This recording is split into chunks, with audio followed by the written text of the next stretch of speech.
OIG audit report was published on September 30th, 2021, and states that the OIG conducted this audit due to stakeholder concerns regarding the production and preservation of affordable housing in the District of Columbia, and that the report focuses on DHCD's use of the Housing Production Trust Fund to produce and preserve affordable housing units. Created by the Housing Production Trust Fund Act of 1988 and amended during the FY 2020 budget process to heighten the significance of creating housing for households at the lowest end of the affordability spectrum, the changes stated that the Housing Production Trust Fund is DHCD's primary tool used to produce and preserve affordable housing in the District of Columbia. The trust fund is a special revenue fund administered by the department's Development and Finance Division to provide gap financing for projects affordable to low and moderate income households, or for extremely low income to moderate income household families of 4 members. The Housing Production Trust Fund Act requires that each fiscal year, 50% of the funding is used to serve households with incomes below 30% of the area median income, AMI, also classified as extremely low income households. Another 40% of the expenditures serve households with incomes between 30 and 50% AMI. And the balance of the funds, or 10%, serves households with incomes up to 80% AMI. Generally, 50% of the funds dispersed are dedicated towards providing rental housing, which is critical considering that as of 2019, the DC Housing Authority's waiting list identified more than 40,000 extremely low and low income residents that were seeking housing. Additional studies have found that 79% of extremely low income renter households are cost burdened, spending more than 30% of their household income on housing costs and utilities. According to HUD's data between 2014 and 2018, there are 281,320 households in the district at that time, and we know we've advanced. We have more households now. Every year we add households. 21% have an income that is less than or equal to 30% of AMI. Additionally, the 2014 to 2018 data showed that 33.7% of all households in the district are cost burdened. Furthermore, 17% of the households are severely cost burdened, spending more than 50% of their income on housing costs and utilities. This pertinent data indicates the need to continue to produce and preserve affordable housing for our most vulnerable residents. The OIG objective was to, 1, assess the mechanisms used to produce and preserve affordable housing, 2, how effectively the Housing Production Trust Fund provides and creates affordable housing for eligible district residents. DHCD met or exceeded its statutory goal for dispersing Housing Production Trust Fund resources to produce and preserve affordable housing units for very low income and low income households.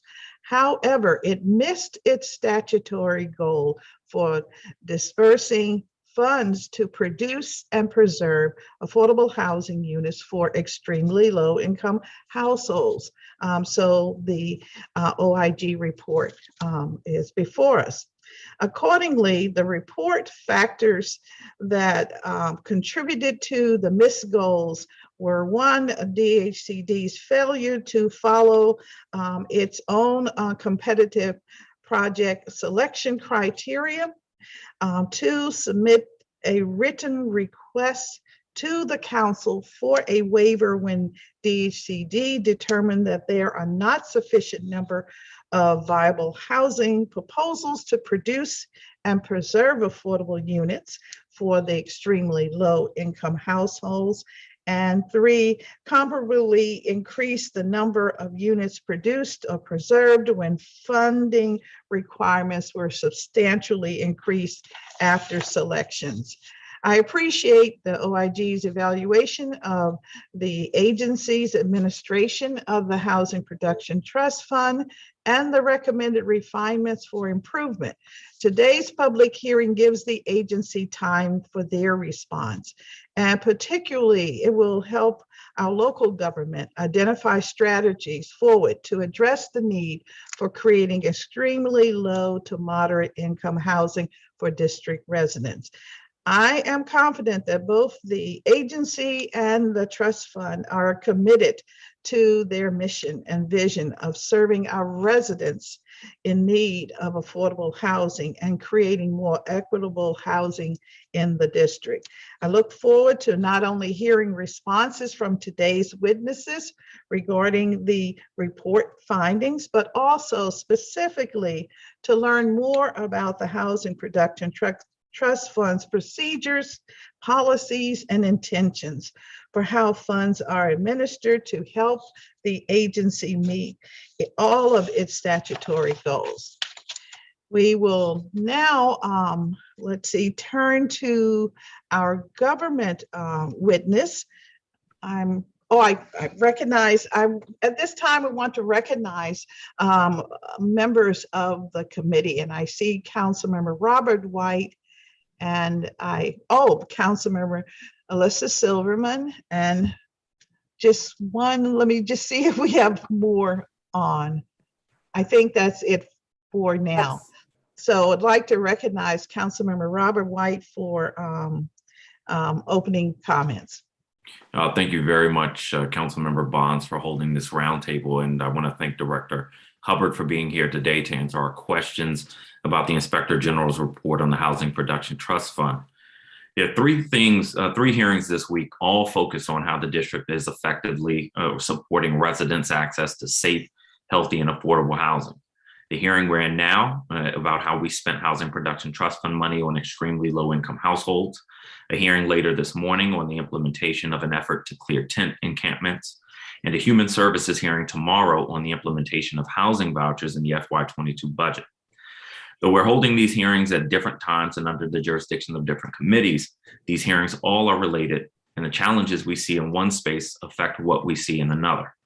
For instance, perhaps if we had effectively met the statutory requirement for the Housing Production Trust Fund for extremely low-income households, we wouldn't see the dramatic rise in the number of people forced to sleep outside. The housing crisis that the Housing Production Trust Fund is supposed to mitigate is the housing crisis that cause residents to leave the district or force families into shelters and to seek rental assistance from the district. The district should be a place where residents of all income levels can live. It should be a place that is safe, affordable, and full of economic opportunity for Black residents who have borne the brunt of displacement and the homelessness crisis. We have to have a vision for our city where families will not have to leave because they can't afford to rent or purchase a home. With the significant displacement of residents who can't afford to live here anymore, with widespread homelessness, and with so many residents who lost their jobs during the pandemic, it's heartbreaking to read this Inspector General's report indicating that the majority of applicants who didn't meet the minimum threshold reviewed by DHCD's panel were actually selected by DHCD. To unilaterally qualify 6 of 10 proposals that your own panel determined were not eligible in a threshold review is a complete dismissal of the panel. It makes the process look like a farce and puts the integrity of the program and the integrity of the city into question. That DHCD did not spend $82 million that was supposed to go toward housing for our lowest income residents is deeply concerning, especially when there were proposals to build housing for extremely low income households. This represents the majority of funding for housing for extremely low income households. DHCD's response that it didn't select these projects because it didn't want to concentrate poverty is insufficient, because that concern indicates that we have to do more. We either have to change our process or add more resources, but we absolutely can't just throw up our hands and say we ran into a problem, so we just gave the money to other projects. That is not even to mention that the law is clear and agencies cannot just choose when they want to follow the law. Add to this out of control administrative costs that are outside of the acceptable range for projects and the lack of oversight over projects where developers were not building the amount of affordable housing that they agreed to. We all know that developing and preserving affordable housing is complicated and delicate. That is all the more reason why integrity and transparency of the selection process are paramount. At the most basic level, developers need to clearly understand the criteria on which their projects will be evaluated. And at a higher level, without tight controls and transparency, we waste money, we invest public money in projects that do not meet the district's housing needs, and we invite mistrust into the process. The Housing Production Trust Fund is the most valuable tool we have to create and preserve affordable housing. We all need to understand what types of projects will be prioritized, why certain projects are selected, and whether the projects we fund are meeting the terms of their agreements. And when they do not, how are we holding developers accountable? This is not new. We have had auditor reports like this in the past that have had similar findings of weak controls and lack of transparency, and we can't just keep operating in an ad hoc manner. I look forward to hearing responses from DHCD to the findings in the IG report and how DHCD intends to improve the process moving forward. We are in an urgent housing crisis and we cannot afford missteps. Again, Councilmember Bonds, thank you for holding this hearing, and Director Hubbard, thank you and your team for being with us today. Thank you very much for your opening statement. We will now turn to Councilmember Silverman.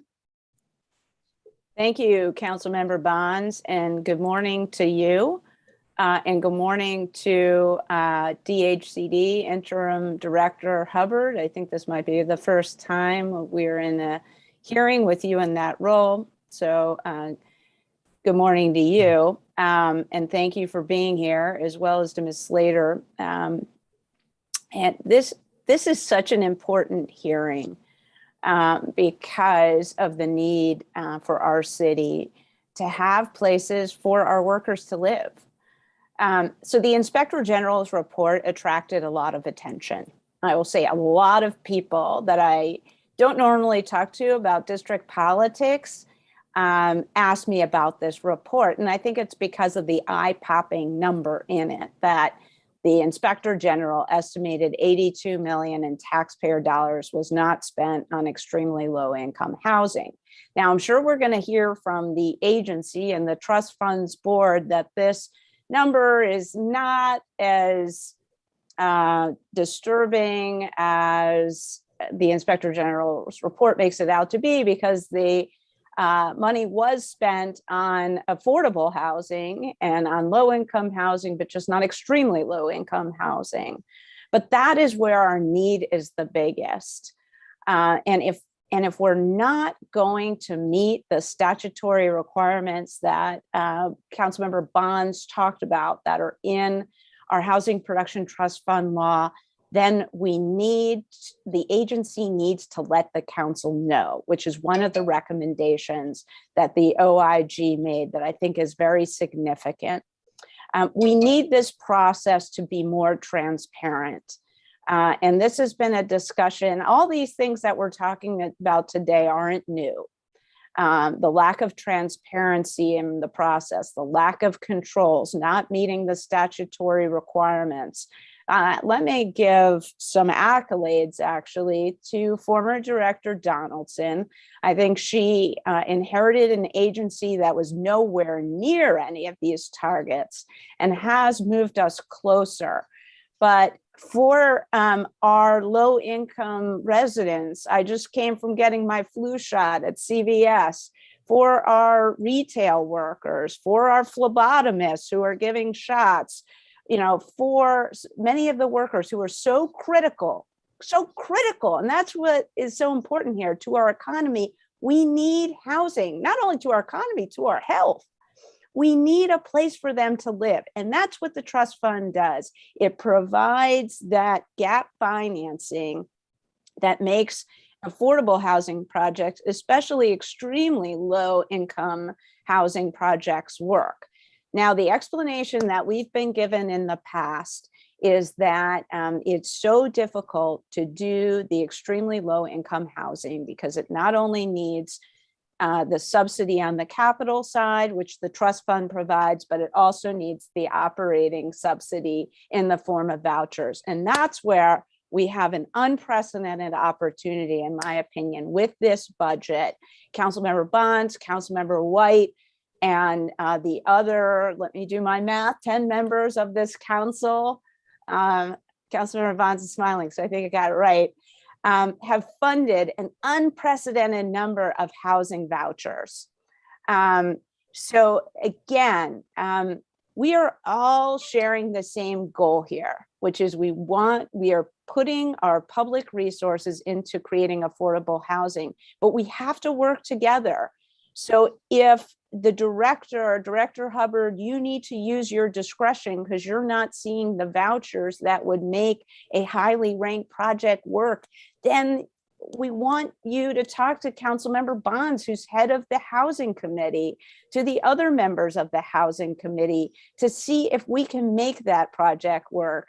Because I think, as my colleague, Councilmember White said, these allegations and these recommendations aren't new. There's been a lack of transparency in the trust fund that has led to a lot of mistrust of the process and a feeling, and I'm just going to say it, and this is why so many people talk to me about this report, that developers run this city. That's the perception of our residents, that they just run this city and manipulate our government, frankly. And I don't think that's true.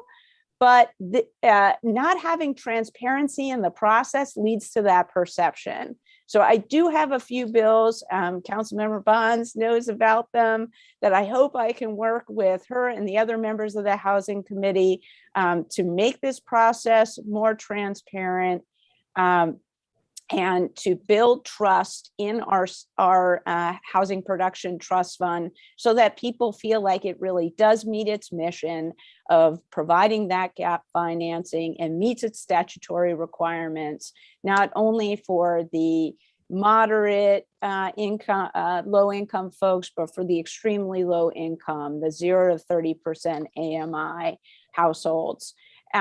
I look forward to working with you again, Director Hubbard, and with you, Ms. Slater, and of course with my colleagues, Councilmember Bonds as chair of the Housing Committee, so that we can make sure we target our resources most effectively to make sure that folks who work in retail and in hospitality, and perhaps the nurse who gave me my flu shot this morning, has a place to live in our city. They work here, they should be able to live here too. So thank you very much, Councilmember Bonds, for holding this hearing, and I look forward to it. Thank you very much for your comments, for the comments from both of my colleagues and who are members of the committee. And I think we all share the same goal, and that is to produce as much extremely low income housing as we can. And we also have the other bucket that we can, that we are working on, and that's with the Housing Authority, where by statute, 0 to 30% income housing is mandated through that agency. And so we're working to spend the monies that we have allocated, the local dollars, to do the necessary repairs. So when we talk about working together, we need to think about how we work together and away from the silos that we have. So I appreciate you all's comment this morning. And now we have been joined by Ward 8 Council Member Trayon White, and we welcome your comments, sir. Join us. Thank you. Good morning, everyone. I want to thank you, Chairman Bonds, for having this discussion as a district response to the OIG's report about the administration of the Housing Protection Trust Fund money. And just to my recollection, this is the second report from OIG that reflected misuse of funds or DC DHCD not spending appropriately. On April the 23rd, 2019, with the support of my colleagues, I introduced the Housing Production Trust Fund Affordability Levels Amendment Act of 2019 to increase the dedicated revenues allotted to extremely low income housing by 50%.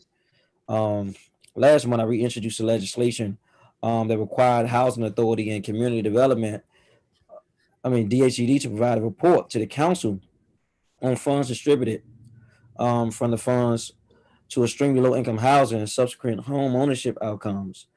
More specifically, add an additional section to the Housing Production Trust Fund Act of 1989, stating that the Department of Housing and Community Development Corporation Finance Division must submit a biannual report to the council specifying the number of extremely low income households aided, the number of home ownership opportunities for extremely low income households, and the number of income households that are in the process of closing on a home or have secured the funds for homes.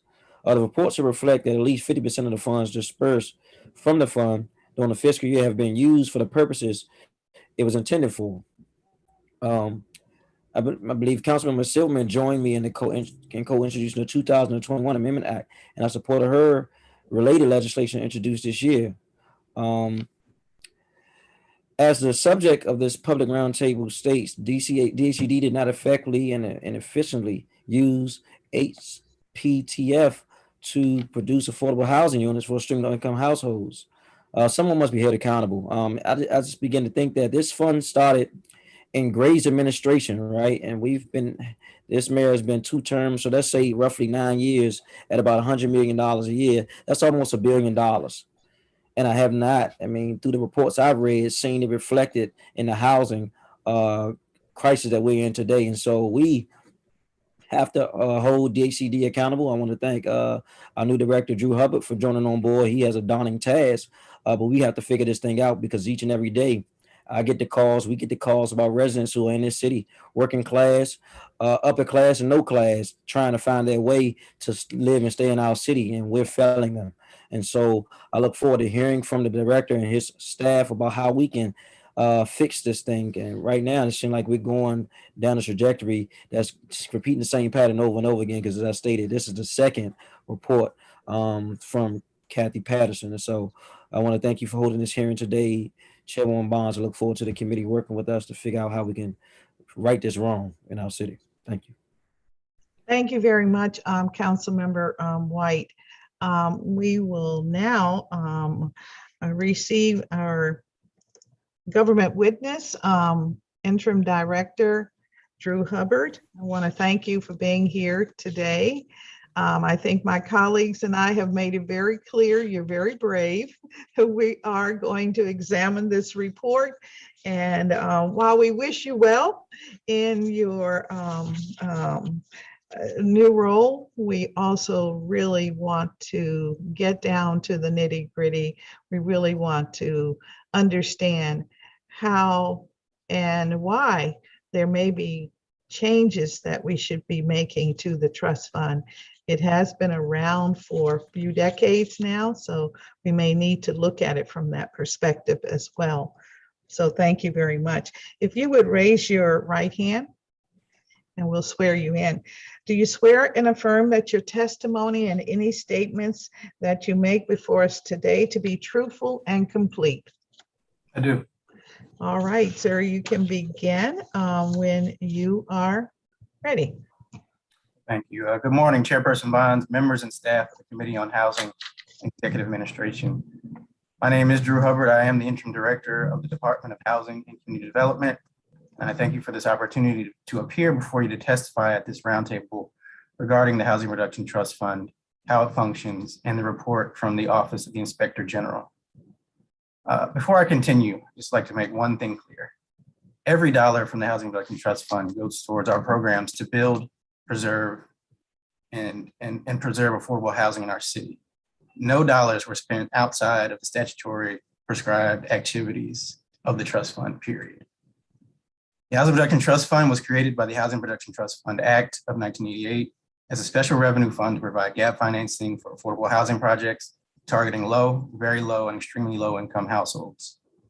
Since Mayor Bowser took office in January of 2015, over $760 million from the trust fund has been invested in affordable housing projects across our city. This means the district has invested more funds in affordable housing per capita than any other city in the country. As we've seen, there have been results. Since 2015, we have produced and preserved over 13,400 units of affordable housing, with another 12,300 under construction or in the pipeline. HPTF funding for multifamily affordable housing is primarily awarded through a consolidated request for proposals, or an RFP, that DHCD uses to solicit applications for affordable housing projects that need gap financing, like low-income housing tax credits, local rent supplement vouchers, community development block grants, home funding, and National Housing Trust Fund dollars. For every dollar invested in affordable housing through HPTF, another 2 is invested by private or federal sources. Since the 2015 consolidated RFP, new construction finance from the HPTF has only funded the production of units for families at or below the very low income band, that being 50% of the median family income. In 2021, that means a family of 4 who makes less than $64,500. As you will see in slides following my testimony, the changes to the RFP in 2015 allowed us to more intentionally target lower income families in our housing production. Every year since, more investment has been made for very low income households. However, as we have acknowledged before you at past performance oversight hearing, we know we need to do more to coordinate HPTF investment to deliver affordable homes for extremely low income households, those at or below 30% MFI. And that means a family of 4 who makes less than $38,700. As we stated in our response to the OIG report, HPTF cannot and does not operate in a silo. It is not the sole tool for production of affordable housing for low-income residents, but just one among many that can be leveraged to build affordable housing. And even after buildings are complete, there remains a need for ongoing financial resources through rent supports and services. These are not HPTF resources, but instead require coordination of resources across our sister agencies, like the DC Housing Authority and Department of Human Services. One such resource, and the main tool used to reach our lowest income residents, is the local rent supplement program. Until the fiscal year 2022 budget, this resource was managed primarily by the DC Housing Authority, even when it is intended to produce affordable housing through the consolidated RFP. However, working with DCHA, this committee, and the entire council, Mayor Bowser's inclusion of the Local Rent Supplement Program Enhancement Amendment Act of 2021 and the FY22 Budget Support Act, through which DHCD will be the lead in coordinating budgeting of this operating subsidy with HPTF and other financing starting in FY23 for the first time. This will make it much easier for the trust fund to meet its goals to produce and preserve housing for extremely low income households. Anticipating this change, we have made production of affordable housing for extremely low income households a priority in the 2021 consolidated RFP that is currently open for proposals. This is an intentional signal to the development community that we are serious in our dedication to invest in affordable homes for extremely low income households. The OIG report itself confirmed that our intentional approach to targeting the lower income bands is working when it stated that DHCD met and exceeded its statutory goals for dispersing HPTF resources to produce and preserve affordable housing units for very low income, which is the 50% MFI and below, and low income, which is at 80% MFI and below. The report also reached many other conclusions and recommendations. We've addressed these in our written responses attached to the report, but I'd like to highlight some of those responses here for the record.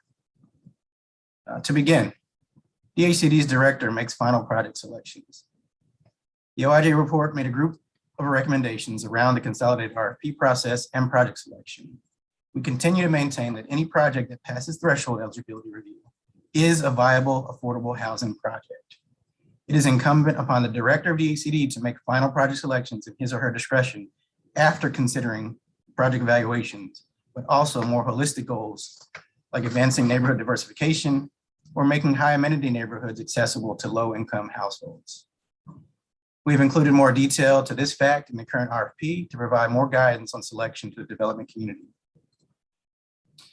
DHCD thoroughly evaluates and documents increases in funding. The OIG report recommended that additional affordable units be produced if there's an increase in project funding. This recommendation unfortunately highlights a flaw in OIG analysis. DHCD, through the HBTF and other funding sources, serves as the gap financing partner on affordable housing developments. Without this gap financing, these affordable units simply do not get built. As with any large project, a development's project costs may increase due to a variety of reasons.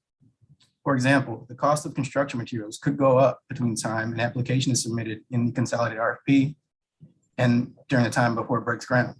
However, this increase in cost does not come with a commensurate increase in buildable space or additional sources of gap financing.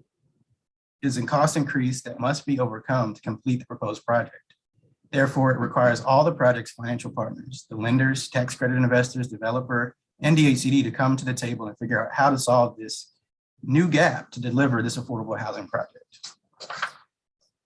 This is no different in a situation if your neighbor was remodeling their kitchen. The cost of a refrigerator, a tile, or other supplies goes up.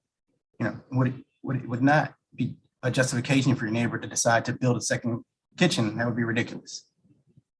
While I continue to cite specifics from the report and our responses, and I encourage everyone to read the responses posted on our website, I would like to speak to how we are improving every day to get better targeted investment for extremely low-income households, and how we can better work with this committee to ensure that the right measures are being used to track those efforts. The HBTF statute states that at least 50% of funds dispersed during a fiscal year shall be for development of units serving extremely low-income households. The statute further states that at least 40% of the funds dispersed during a fiscal year shall be for development of units serving very low-income households. Colloquially, we call these the MFI buckets, and DHCD works tirelessly to hit these buckets. However, I must note that the first goals were created at a time when there was a much more limited funding for affordable housing and very little to create units for extremely low-income and very low-income households. With the creation and availability of new subsidies, particularly the local rent supplement program, the HBTF is a smaller piece of the entire puzzle of a project's financing that may include local rent supplement vouchers, low-income housing tax credits, National Housing Trust Fund dollars, and many more that go in to create units for extremely low-income households. In other words, the more we are able to leverage multiple sources to build units at 30% MFI, the less total HBTF that is needed for that same unit. This means that while we may not hit the 30% MFI statutory bucket, we are stretching our HBTF dollars as best we can to produce more units of affordable housing for families making below 30% and 50% MFI. In fact, we've encouraged this kind of leverage in the consolidated RFP to help stretch our resources to build as many affordable units as possible. DHCD would like to work with the committee and continue that work to develop a better way to measure investment in the statutory buckets. We have previously introduced proposed legislation in the past that would better align project reporting to the actual development cycle, and are happy to see that similar legislation has been introduced this year, enabling us to continue these fruitful conversations and ultimately to establish a new accountability framework that truly measures the effectiveness and efficiency with which we budget and deliver affordable housing. In closing, I'd like to again reiterate that we are proud of our accomplishments to date, and we know we must do more with more. We've had great success in hitting the 50% MFI bucket, and we look forward to continuing to work with the OIG and this committee to improve our processes and produce even more units of affordable housing. Making 30% MFI units a priority in the current RFP, coupled with the new process for allocating local rent supplement vouchers, are a very positive step in that direction. We will continue to work with our sister agencies towards our goal of creating 36,000 units of housing, 12,000 of which will be affordable by 2025.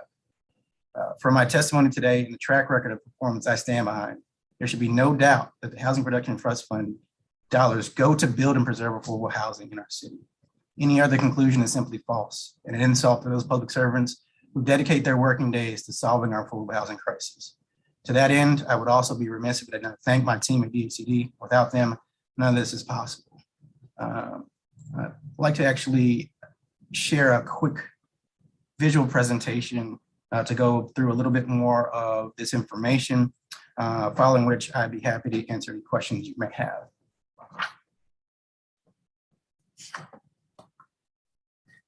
So to begin, the first slide you will see, we thought it would be helpful to do a quick recap of the importance and need of gap financing in these types of projects.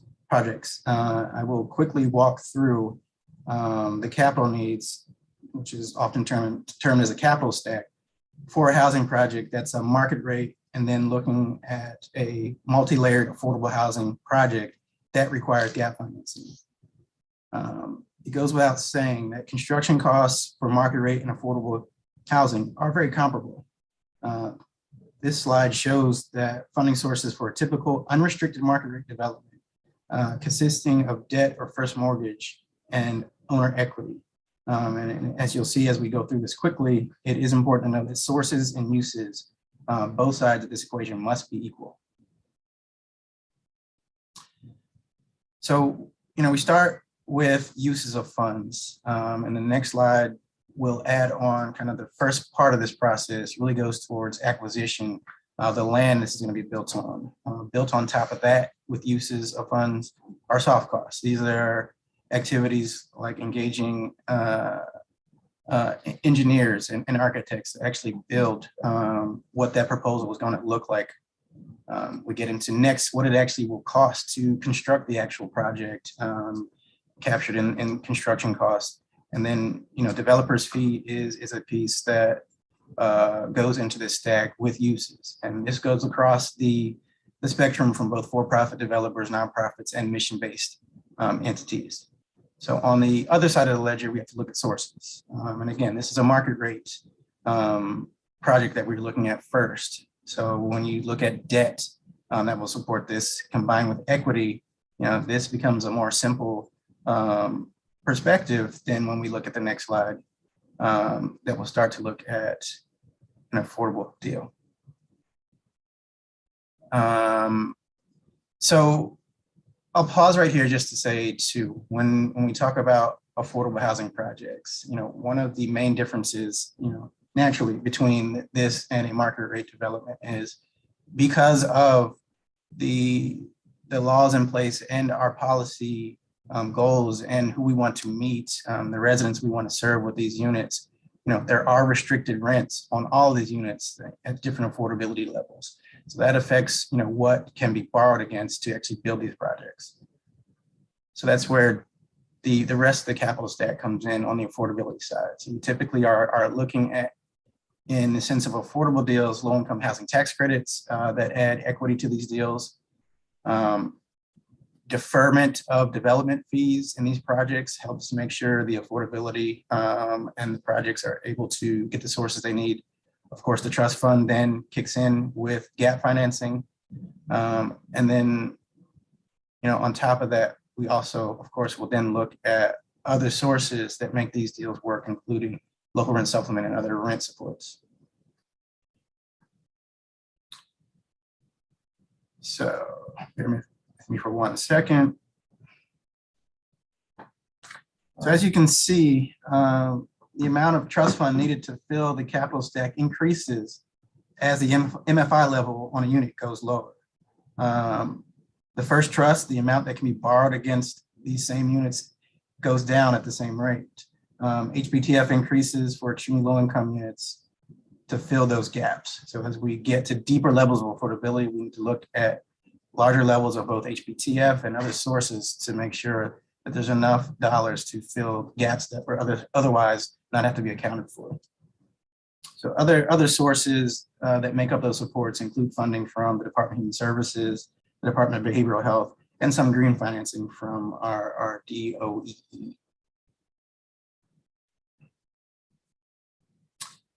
So again, with that, operating subsidies like the local rent supplement program vouchers provide that regular stream of income that banks rely on to increase the first trust loans that they will give to a project. So again, an important note, if we can effectively match local rent supplement vouchers to these projects, we actually need less HPTF to go into these deals, because having that regular stream of income allows the development teams to go out and borrow more and bring more private dollars into these deals without having to use as much of our resources at the government level. So, we always want to make sure that we are leveraging outside resources that otherwise would not be in the sphere to help build and maintain affordable housing. So I wanted to really show this data to look at the change over time. And we're starting on the far left with 2013. And you see that the level of activity in the trust fund versus over time is very de minimis. And you're looking at the different color-coded levels. You know, the light blue represents units at 30% MFI and below.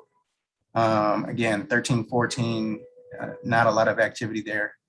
Starting in 15, 16, 17, 18, you see that start to go up and we start trending in the right direction. The big piece, if you look at kind of the red shading, these are units at 50% of MFI.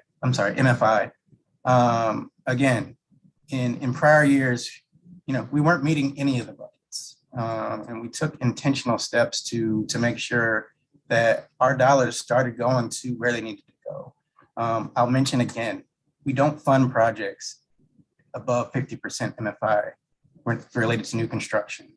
You know, this is an intentional change from what was done with the trust fund in the past to really get to those areas that we know we didn't meet over the history of the trust fund.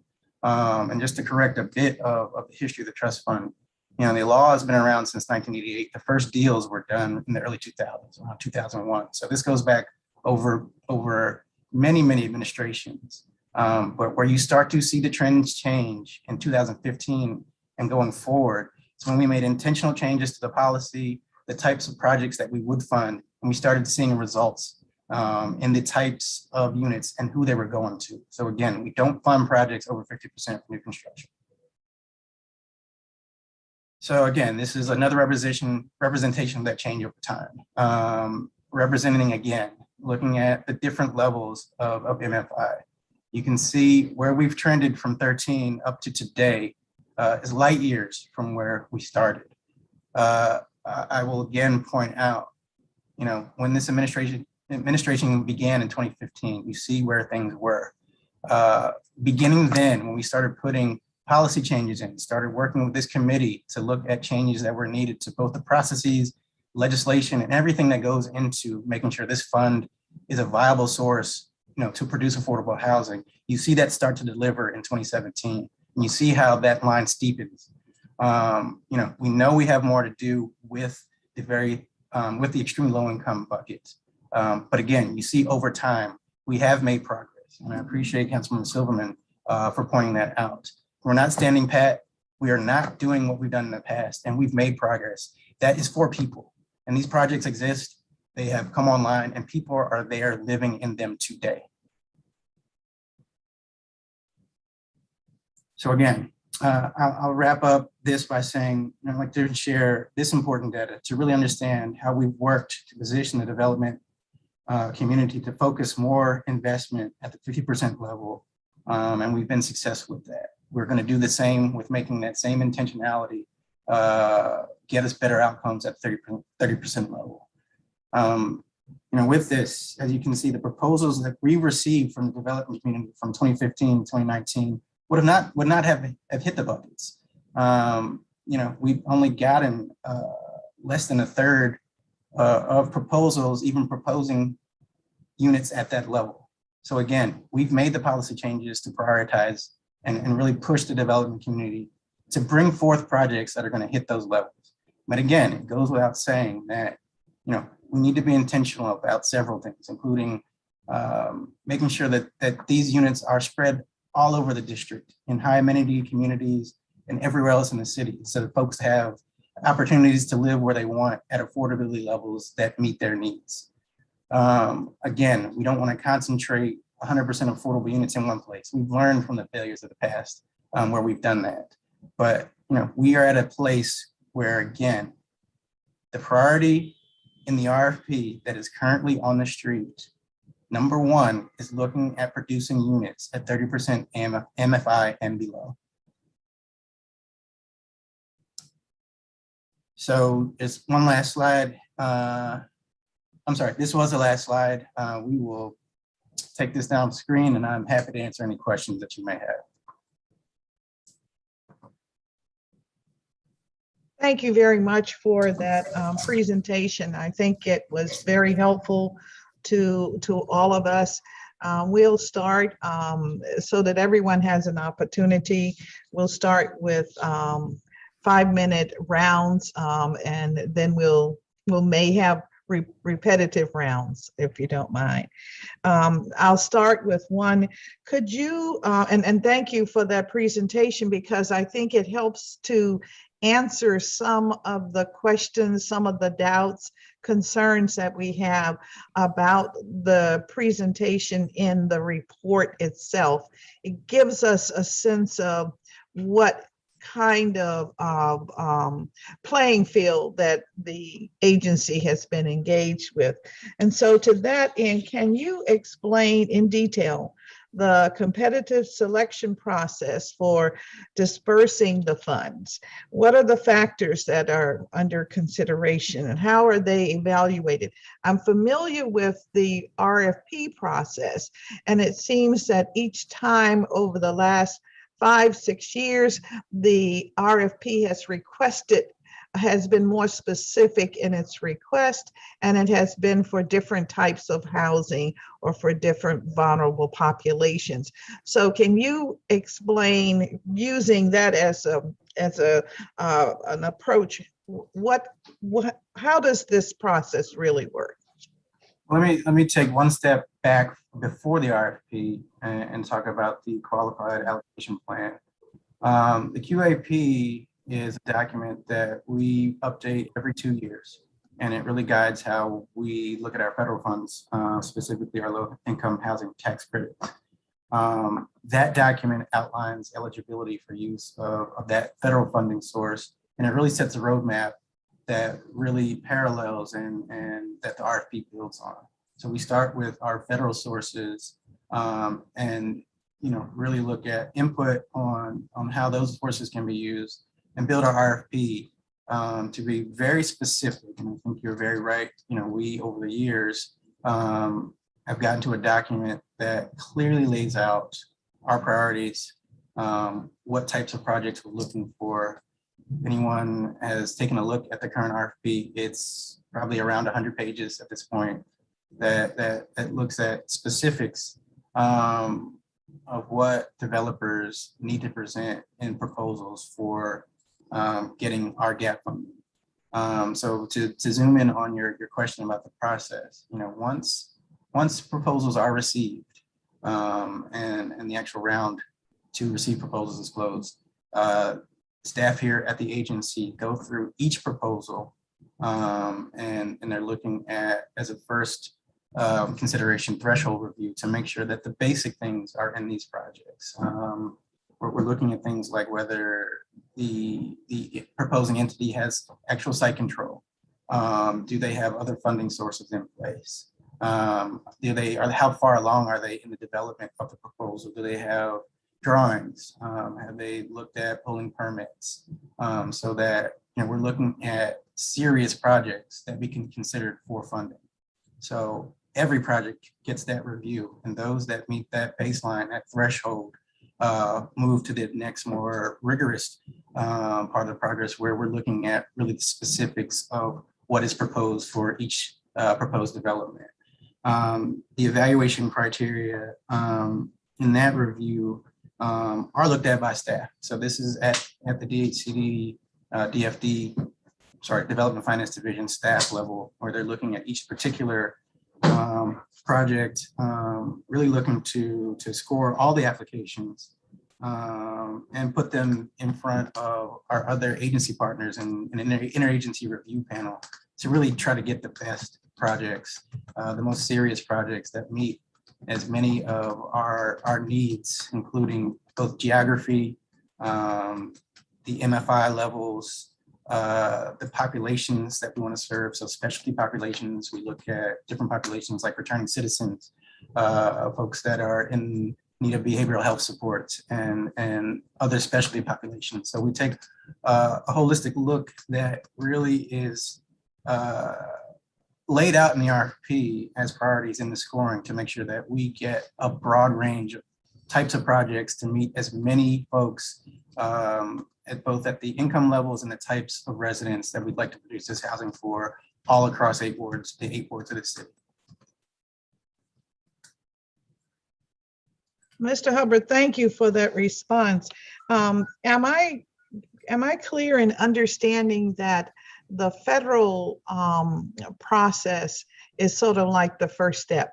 The first step where you do the consideration of what are you telling us this is what HUD is saying when they score the proposal that we submit or the report that we submit to them every 2 years? What are you talking about when you talk about the feds? Let me expand on it a little bit. So, the consolidated RFP is made up of several funding sources, and I referenced them in my testimony. Low-income housing tax credits and the QAP actually go before the Department of Treasury and through their rules.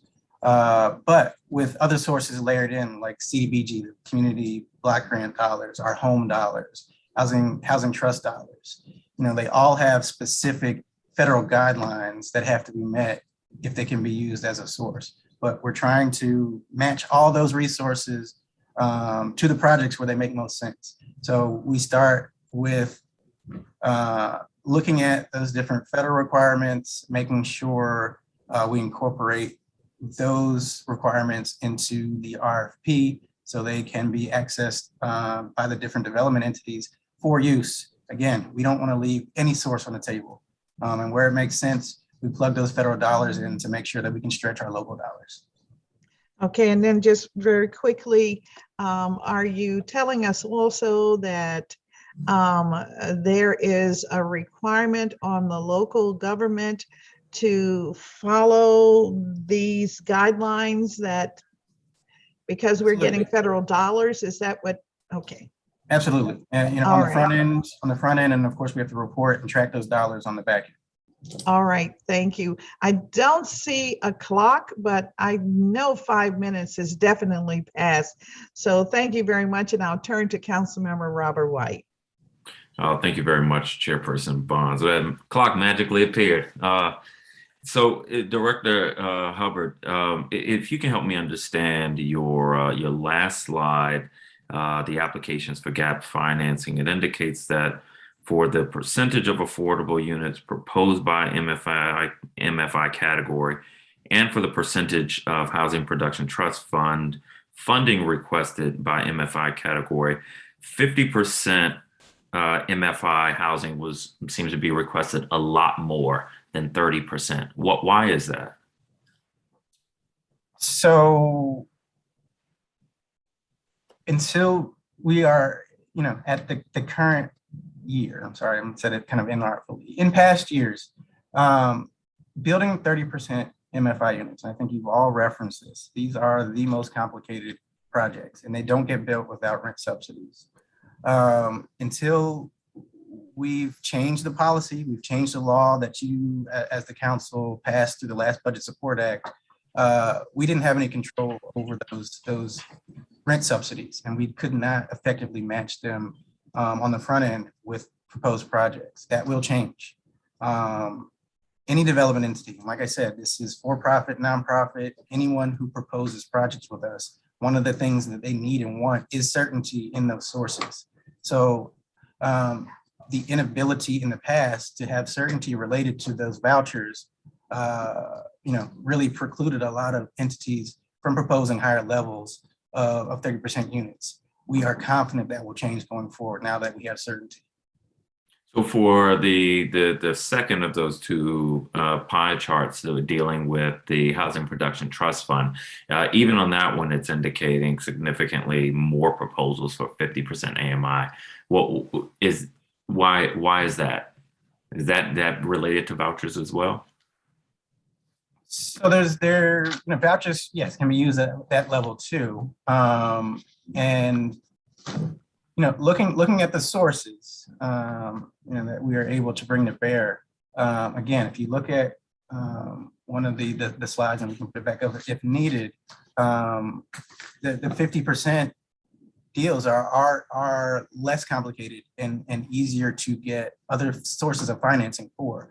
So again, the deeper the subsidy level, the more complicated the deal becomes and the more resources that we have to find, not just trust fund, but rent supports to make those deals pencil out. Right. And that's where I was going to go with this. I'm referring back to your earlier slides where, I mean, it seems like the developers are agnostic as to what housing they're building as long as they're getting funding for it. So we could build more 30% MFI housing, and they would likely propose more if there was an incentive for them to do that. Is that right? Just the sources, if the sources were there. So the fact that, again, you all have been very supportive of the local rent supplement program, the changes into how it will be administered going forward, I think we will start to see even more proposals at that level. Okay, so I mean, it seems like there's something we can do there, but to pick up on Councilmember Bonds' question for the threshold review, I am really concerned that 6 out of the 10 projects that were found by DFD to not have met the minimum threshold requirement were then essentially passed along. So can you explain for those 6 why each of those projects were determined to not be eligible by DFD, and then why DHCD overruled that determination? So I'll hesitate a little bit because I'm not sure which projects you're referencing. All the projects that were advanced met threshold. Okay, the IG report indicates that there were 10 projects were determined by the DFD to not meet minimum threshold review, and that 6 of those 10 were. I think with all due respect, council member, all those projects met threshold. They cannot advance anywhere towards further underwriting unless they meet threshold. I'd have to look at the reference in the report. You may be referencing kind of the next level of review, but they were all scored. But I'm not sure where the reference is that there were projects that didn't meet threshold. If they don't meet threshold, they don't go forward. Period. They don't get to the director ever if they don't meet threshold.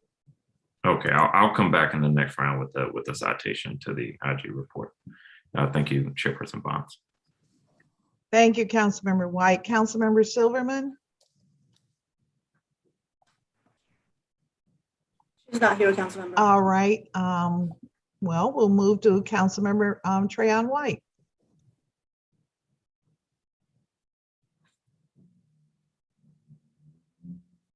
Councilmember White?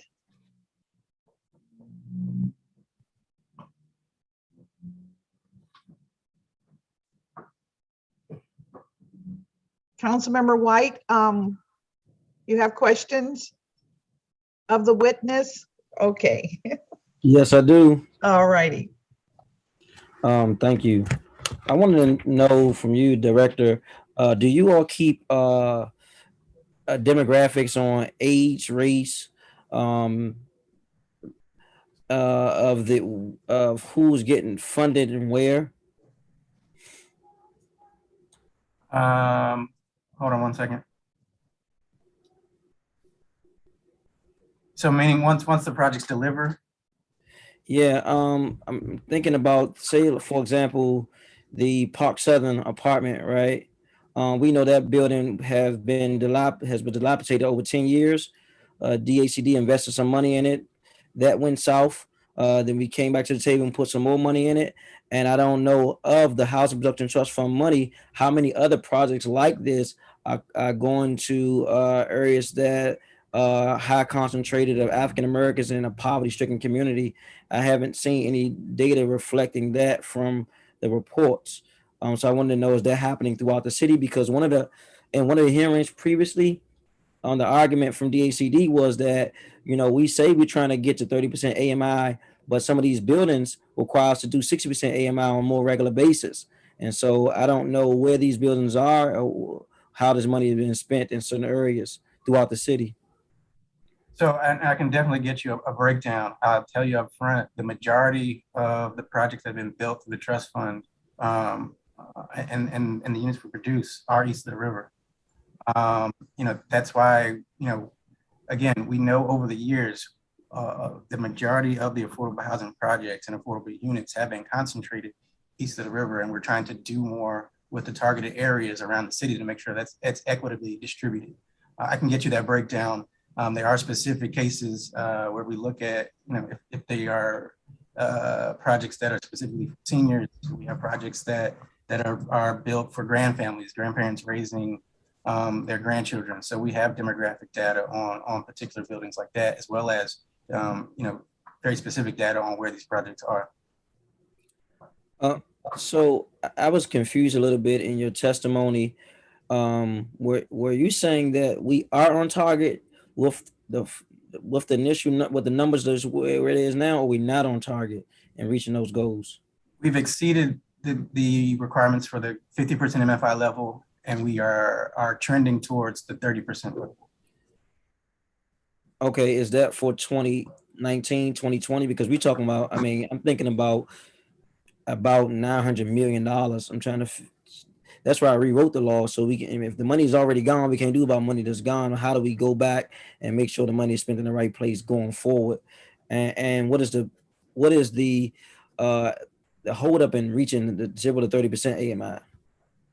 So the hold up, as I mentioned before, you have to have the certainty for those rent subsidies. You can't do these projects without them.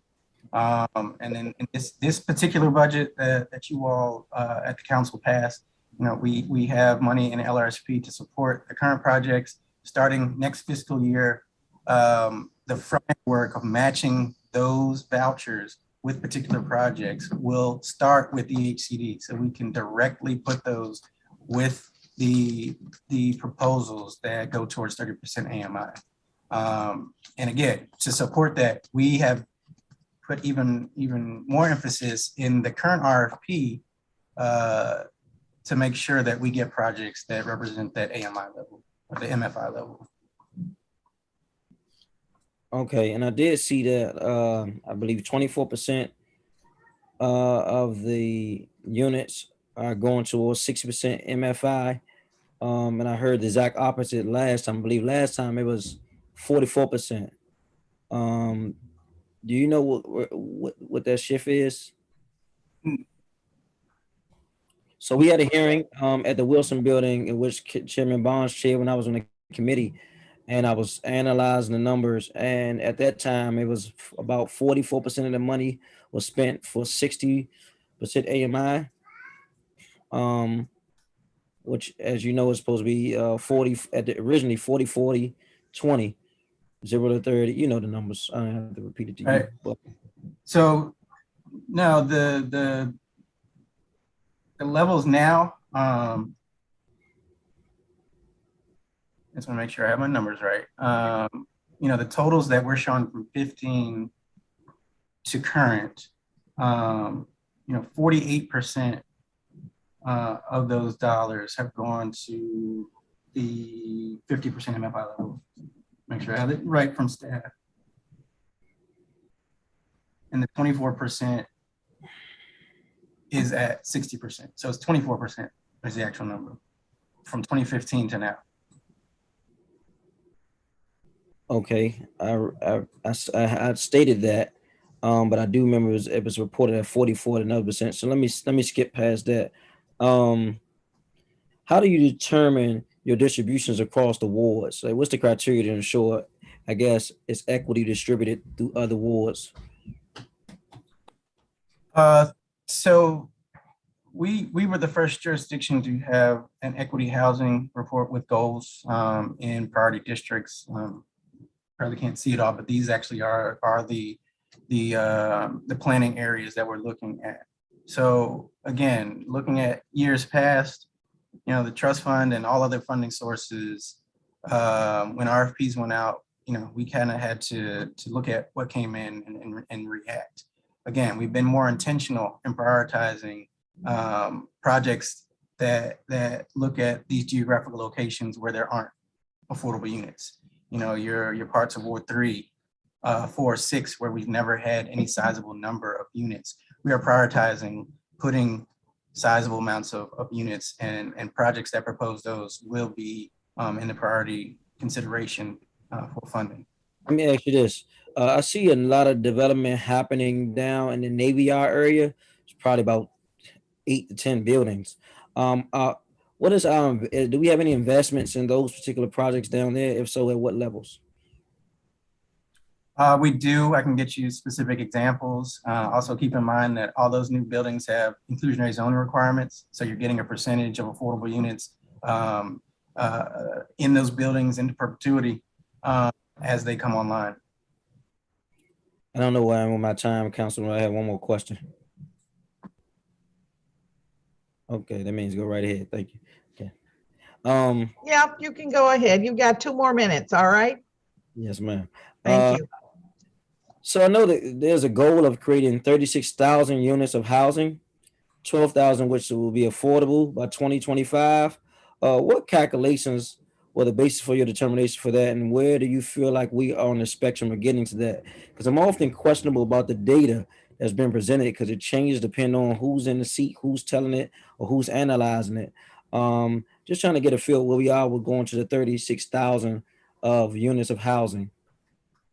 I mean, the genesis of that is, you know, we are engaged with our regional partners, and we became the first jurisdiction to actually put numbers towards these goals. We know particularly DC has a housing crisis, but it's regional also.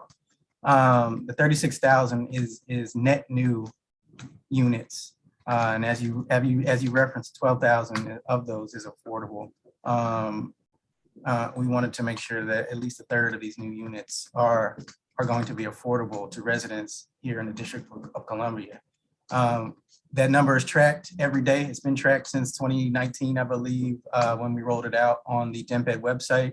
We are 46% towards the goal of 36,000 and about a quarter of the way to the 12,000 goal. You know, as with everything else, you know, some of our activity slowed down during this period of the health emergency. We didn't do an RFP last year. Some projects did not move to closing. And just with the state the budget was in, you know, the FY 20 and 2021, FY 20 budget, you know, I think we were primed there, and then going into 21 to have, you know, record amounts of resources for these projects, which didn't happen because of the way the budget had to be redone. You see where the resources are now in our current budget, and it matches trying to get to these goals. Thank you, Chairwoman. Right. Thank you very much. Mr. Hubbard, we'll just do another round because I think my colleague, Councilmember White, has more questions. Both council members, White, may have more questions. I did want to, you have answered many of the questions that I wanted to pose to you, but I did want to go and have you to explain to us this finding that is in the OIG report. It's on page 4. Could you explain why your agency prioritized lower scored proposals over higher scored proposals in selecting its 8 housing proposals for FY 20 funding? Yes, thank you for that question, Madam Chair. Excuse me. As I mentioned before in some of the questions from Councilmember Robert White, every project that meets threshold and every project that meets that second level review is a viable project that can produce affordable units. On paper, you may have a project that scores higher, but this goes back to my comments about taking a holistic approach after we get the careful considerations from staff. They do all of the technical work. They are experts at this. You know, the final decision-making rightly happens at the director level to really put into perspective how these individual projects will help us attain, you know, a myriad of goals, whether it's geographical, again, the types of units these are, even the performance of the individual development teams. There are any number of both for-profit and nonprofit and mission-based entities that have done projects with the city over the years. You know, we have a bird's eye view of kind of what they have going on. I know there was a real world example where We had an entity that we knew that was overstretched, that they were engaged in a number of projects. They put forth a viable project, but we just didn't feel that they had the bandwidth to move forward with an additional project at that time. So it takes everything into account, and even the fact that resources are there or not, that may not be apparent again under how LRSP and the vouchers, came to play in funding these deals at the staff level in the past. We were kind of chasing those numbers to see what we had. So something that looks great on paper, sometimes, and especially in the case of the ones referenced in the report, didn't have the rent subsidies to actually get the projects over the finish line. Well, thank you. I appreciate that response. And I guess I was hoping that we would hear maybe some strategic categories that had been applied or that you applied to your selection process and how you move lower scored proposals up over higher scored proposals. Given that the staff provides the basic oversight, I'm just, as I mentioned earlier, I know that each request for proposal has had a different theme, and I just wondered if that is a factor in how you evaluate. Now you've got a basic set, so now you're looking for, let's say, housing for veterans. You mentioned that. And if there are proposals that maybe are not at the top of the heap, if they're at the bottom of the heap, but they have made the basic cut, would they be selected because of the type of constituency that they are going to house? That's absolutely a factor. And I'll just say this too, for the record, top of the heap versus the bottom of the heap, even in this pool, it's not a large spread of points. So again, these are all viable projects that can produce affordable housing. And again, we want to look at where they're going to go in the city. Are they in priority areas where we don't have a lot of units? Are they serving particular populations like you referenced? We take all of those things into account into making the final decision. So it can't just be simple numerics. I know that in our discussions over the year, and I'd like to say that too, we spent the better part of the year engaged with OIG on this process. So this is not something that happened overnight. We opened up all of our books to them. They were able to access all of the players and staff in this agency that touched this process, interview them without even having anyone from the director's office in the room. So we were an open book to them. But with that, some of the conclusions that they came to are simply not supported by the realities of both what it takes to underwrite a project, as well as the other priorities that we need to consider when final selection of projects occur. Well, I can certainly understand that. Your agency is the technocrats for this kind of process, and the OIG, I doubt if they have on staff construction managers or any of that. So I understand that. But what I wanted to get to, if I could, you mentioned that excuse me, that one of the criteria might be, let's say, housing in specific areas or expanding affordability to many parts of the city. And when I think about the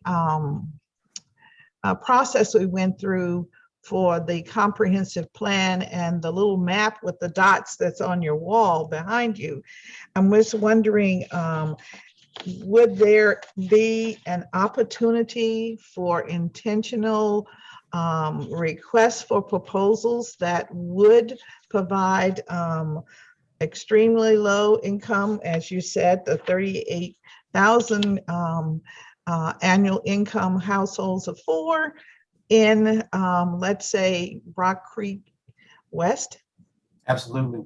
That geographic location, as well as the 30% level, are the priorities of this RFP. And putting units where they have never been are as a major goal of this RFP.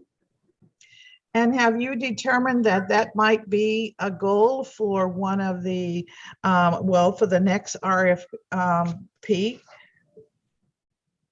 Oh, it's a goal for the current RFP that's live. Okay. All right. It's all the right. number one goal. The number one goal. So we can Affordability level expect and that we can yes. expect that the selection process, once all of the proposals have gone through the basics, and those, whether they're low ball or high ball, that will be a major consideration in the Absolutely. selection of the next projects. Yes. All right. Thank you. I know my time is up. I'm going to turn now to Councilmember Robert White. Thank you. Thank you, Chairperson Bonds. Director Hubbard, I want to pick up back on this issue of DHCD overruling the threshold determinations, which is on page 3 of the IG report in the section titled DHCD overruled its threshold determination requirements. The first sentence says, for the 2019 RFP, DHCD overruled DFD's determinations on February 4th, 2020, with explanations for 6 of the 10 projects. You're saying that that this didn't happen?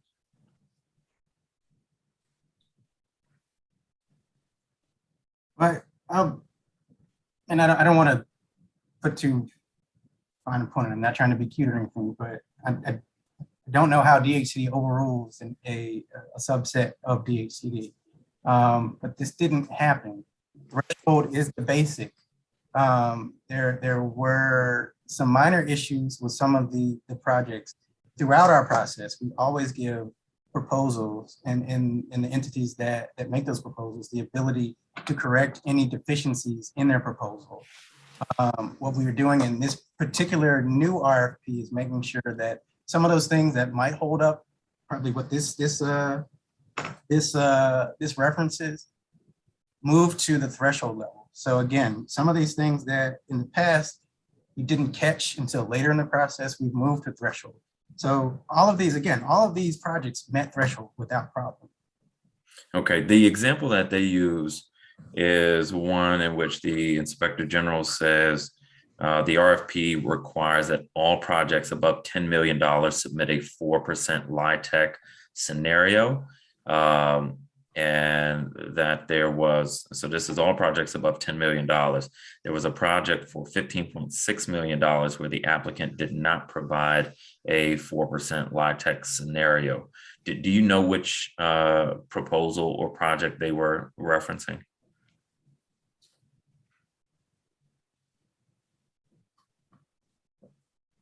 Sorry, just give me 1 second to catch up to where you are. Sure.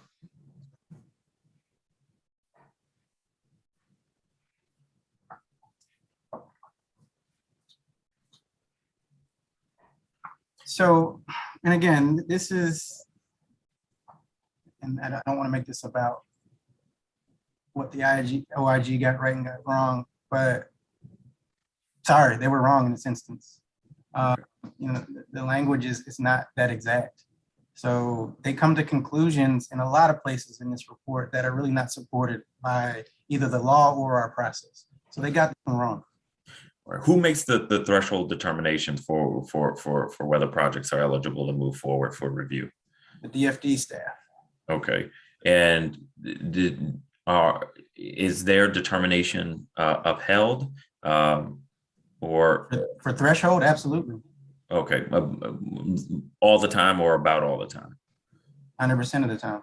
Okay. Have you adjusted the QAP for 2021 to better reflect the district's goals so that you're not, well, you're saying they're not overriding the DFD's evaluation, which is something that we got to figure out, because this is a major finding of the IG report, and you're suggesting this is something that doesn't happen. Never at threshold. Okay. In the evaluation criteria, does the 2021 QAP give maximum preference points for mixed income projects? So let me make sure we have the distinction right. So, the QAP, which governs our federal source, Mhm. and the RFP brings together all of the sources together. But yes, mixed projects do get maximum consideration. And is there a preference for projects that hit a certain percentage of MFI? Absolutely, absolutely. Okay. We've made a change that says projects that can show that they're using our funding specifically for 0 to 30% get the maximum preference. Okay, so 0 to 30 get the maximum preference. Mhm. Okay, how long has that been the case? I'll double check, but I think the way it's formulated in this RFP is new. Okay. Again, if you look at that change over time, as we trended, we had to get towards both of those buckets. So, I'll say, and probably starting in 2015, the focus was making sure that we started at 50% and below and worked towards, that getting to 30% along similar tracks. We were more successful and got to the 50% MFI requirement faster. Now we're wholly focused on the 0 to 30. Okay. And so if you're wholly focused on 0 to 30, where did this $83 million or $82 million that the IG said, was supposed to be for the very lowest income households, but it was not utilized for them? What happened there? I could try to answer that, but it's really going to be tough. And again, it's for a specific reason. We, as was referenced, we've had the trust fund audited several times. We've reacted with a lot of the scenarios, process changes, and improvements, frankly, based on some of those past audits. We take them very seriously when recommendations are made from anybody, any entity that audits the trust fund. I had this whole staff try to tear apart that $82 million number, and we cannot make it match our records. I'll go further and say that we went back to OIG and asked them to give us some light on where they got that number, and they wouldn't. And I'm sorry, some of the conclusions in this report are not supported by fact. The farthest they would go was saying that they relied on a general assumption. So, when we look at what they looked at multiple years. If I remember correctly, going between 2017 and up through 2019. But they weren't comparing apples to apples. So they took projects that were selected for funding in each of those years. But when you look at projects that were selected in 2019, and some of those projects haven't closed yet. So they don't have final numbers. So I can't tell you how they got that number. And they couldn't or wouldn't tell me either. That's concerning because the IG doesn't reach a conclusion and then publish it. They send the conclusions to the agencies, give the agencies a chance to respond. And there's some back and forth. So in that back and forth, is there documentation of this disagreement and an attempt to work through it? Yes, it's in our initial letter to response to the report. It's in our follow-up letter at the 30-day mark asking, please tell us where you got this number from. And it wasn't face-to-face, it was in this forum, in a meeting with them the other week. I implored them, knowing that I had to come before you all and shed some light on this issue, give me your assumptions, and they would not. Councilmember Bonds, I was told that you had indicated this was going to be the last round. I'm jumping between two hearings. I do have a number of other questions. Well, if you can hold on, we'll do one more round, okay? Thank you. Because Councilmember Silverman is here, and I'm sure she wants her round. Thank you, Councilmember Okay, Bonds. thank you very much. Councilwoman Silverman. Yes, thank you, Councilmember Bonds. And to you and to Director Hubbard and Ms. Slater, I apologize. I had another meeting, so I did miss the last round, but I'm back. So what I found most concerning in the IG report is not hitting the 0 to 30% AMI target and not alerting the council, not collecting monies that should have been collected, as I understand it from the IG, and not doing the oversight needed to make sure those units that we use trust fund monies for remain affordable. Those are sort of the three big things. So let's start with the first, which I'll pick up from Councilmember White. My understanding is the IG basically said you weren't hitting the 0 to 50% target, and that money was being spent on the other, the 0 to 30% target. Thank you, Director. And those monies were actually being spent on these other buckets, so to speak, and that was the misuse. And as I said in my opening remark, I think that $82 million figure was eye-popping, but not exactly what the press had made it out to be, which was there's misspending. It's just that it wasn't spent on the statutorily required housing. So let me ask you this, Director, you're new in this role. Is the statutory requirement of 50% of the trust fund monies being spent on extremely low income housing not feasible?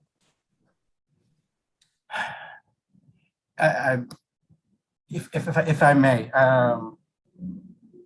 just to start, thank you for that remark about kind of how the press has grabbed onto that number versus even what was in the report, and the reality of what we do.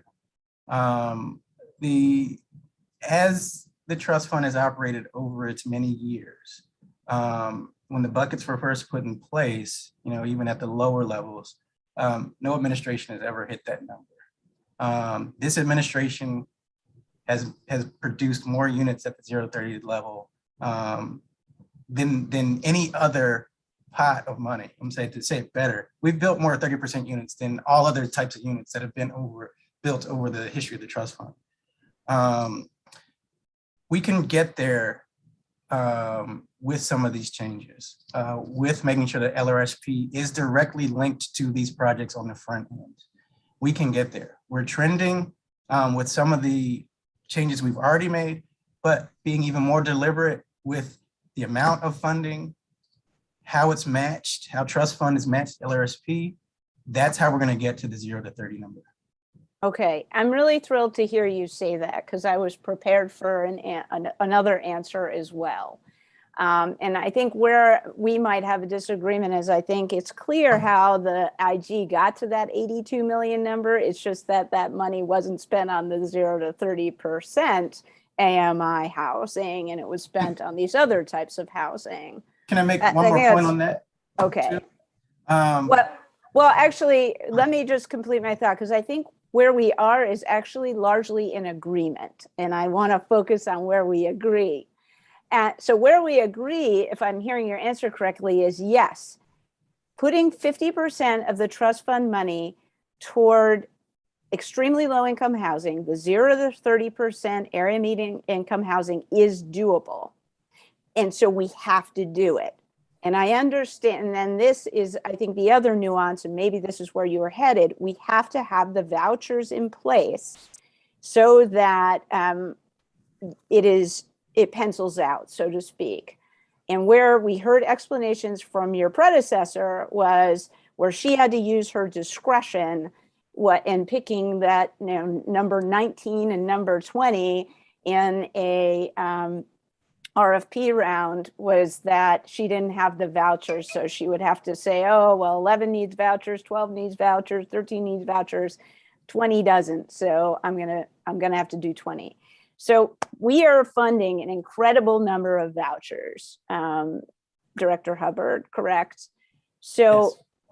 Given the number of vouchers that we're funding, do you think, does that make your answer, are you confident in your answer that the 50% of money spent on 0 to 30% AMI is doable? I think so, and this RFP is really going to be telling. Just with, if you saw, one of the graphs I had up in 2015, when this administration came in and started making some changes, there was some lag, and we started seeing those trends really take place in 2017 and beyond. So the fact that we have made these policy changes now, the fact that the resources are going to be more closely aligned, that they're just frankly more of the resource, it's going to start trending up towards where we want to be, where we need to be. Okay. We're not going to get there immediately. So here's my concern. If you don't choose a project that is because you don't have the vouchers, are you going to alert the council to that? Are you going to seek a waiver? Yes. So, and I asked for this, and I think part of it is embodied in some of the legislation that you've proposed, legislation that we've proposed. We want to get to the right measure because there frankly is there's some tension between how the law currently reads related to the waiver. Because I believe if I can recall, the waiver talks about not having the number of projects proposed in a given year. We would ask for a waiver, but then right now we're measuring dollars dispersed during that year. So if you see the kind of mismatch with what we're measuring, we want to get to something where we can all agree that we're measuring the intent of this agency to produce units for 0 to 30% to your liking. Okay, so to work with on those two pieces of legislation, do you support having more transparency in the process? Do you support the legislation that would make after the round is done and projects have been selected, allowing everyone to see the scoring of the projects? We believe in transparency. I think, the pause that we had in the past was not just taking a wholesale look. And I think you addressed this at every application. We don't want to discourage unsuccessful applicants who may have, proposed a project that was laudable, but not technically sufficient to meet our needs. We don't want to discourage them from fixing that proposal and coming back in the future. Selected projects, again, every selected project has a paper trail. And we agree that, transparency on how we got there is where we. Okay, great. Well, I'd love to work with you and Councilmember Bonds and our colleagues to get that done. And then as well on the waiver, would you support anytime you cannot meet the statutory requirements, having to get a waiver from the council? We're willing to work with you on that language. Okay, great, because I'd love to work with you on that too. Councilmember Bonds, is there a clock that I'm missing here? Because I see Councilmember Trayon Yes, White. you've exceeded 5 minutes, if you don't mind. I'm sorry. Do you have another burning question?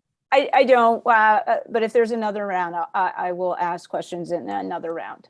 All right, thank you very much. Councilmember Trayon White. Yes, forgive me, Chairwoman, I'm in between two hearings, but I just want to note this comment by a resident.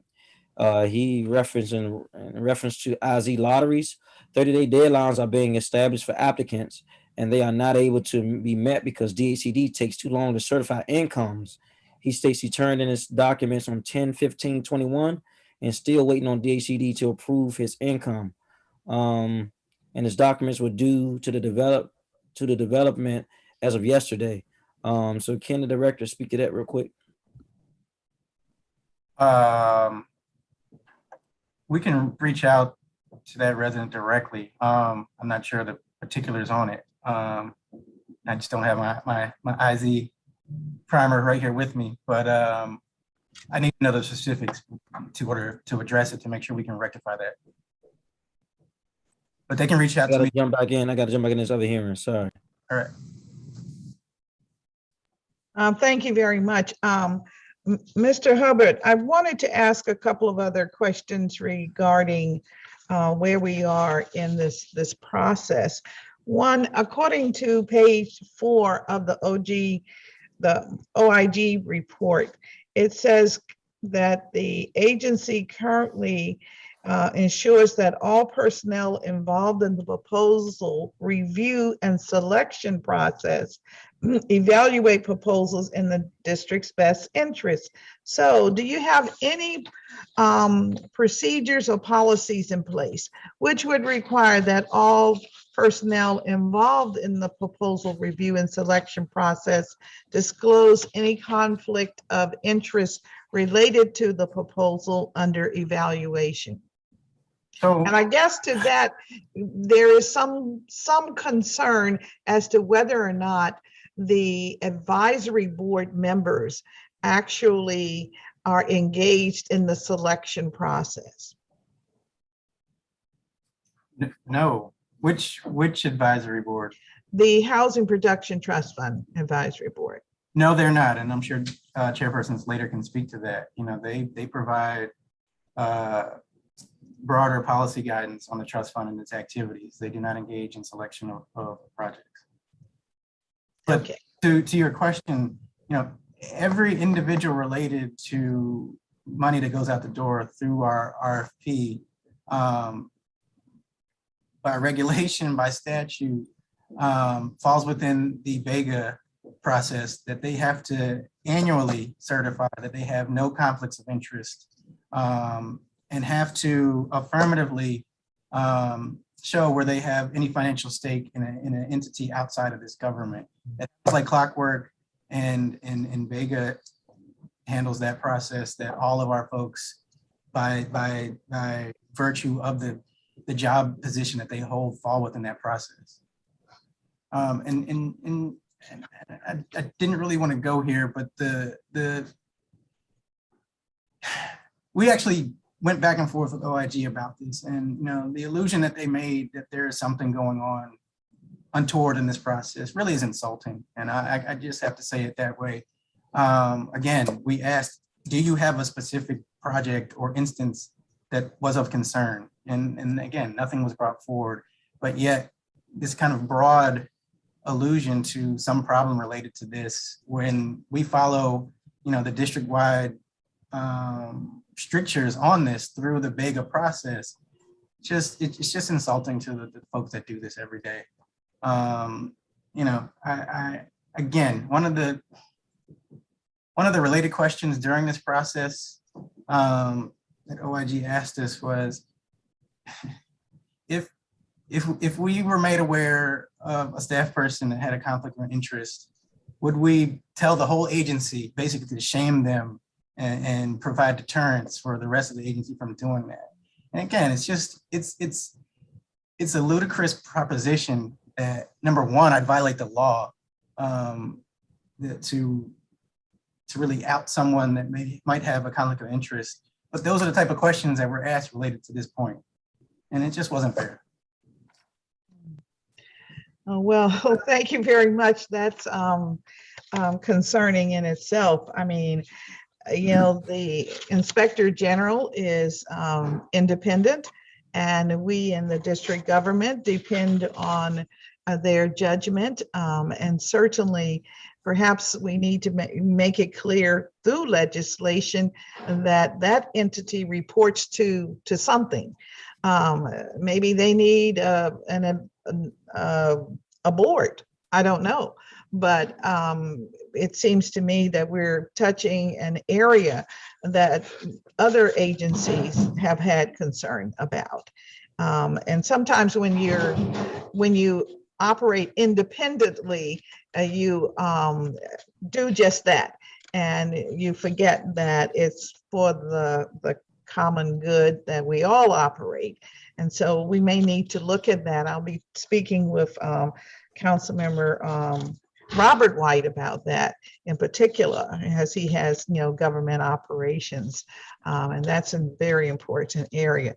I wanted to go back to the concern that is also expressed in the OIG report, and that is the waiver from the council and the comment that you gave to my colleague about the waiver, and the comments that have been allegedly made by former Director Donaldson, who said that, well, the council knew that we were striving to meet these goals, but we were not going to meet these goals. And so in the context of making information transparent or more transparent, as my colleague has also asked, that the scores be released. Have you given thought as to, I know you have anticipated these questions, so have you given thought as to how these processes can be changed so that it is informative to the public, but not in any way damaging, as you said, to those who might be bidders in the future, and so that we protect the integrity of our government?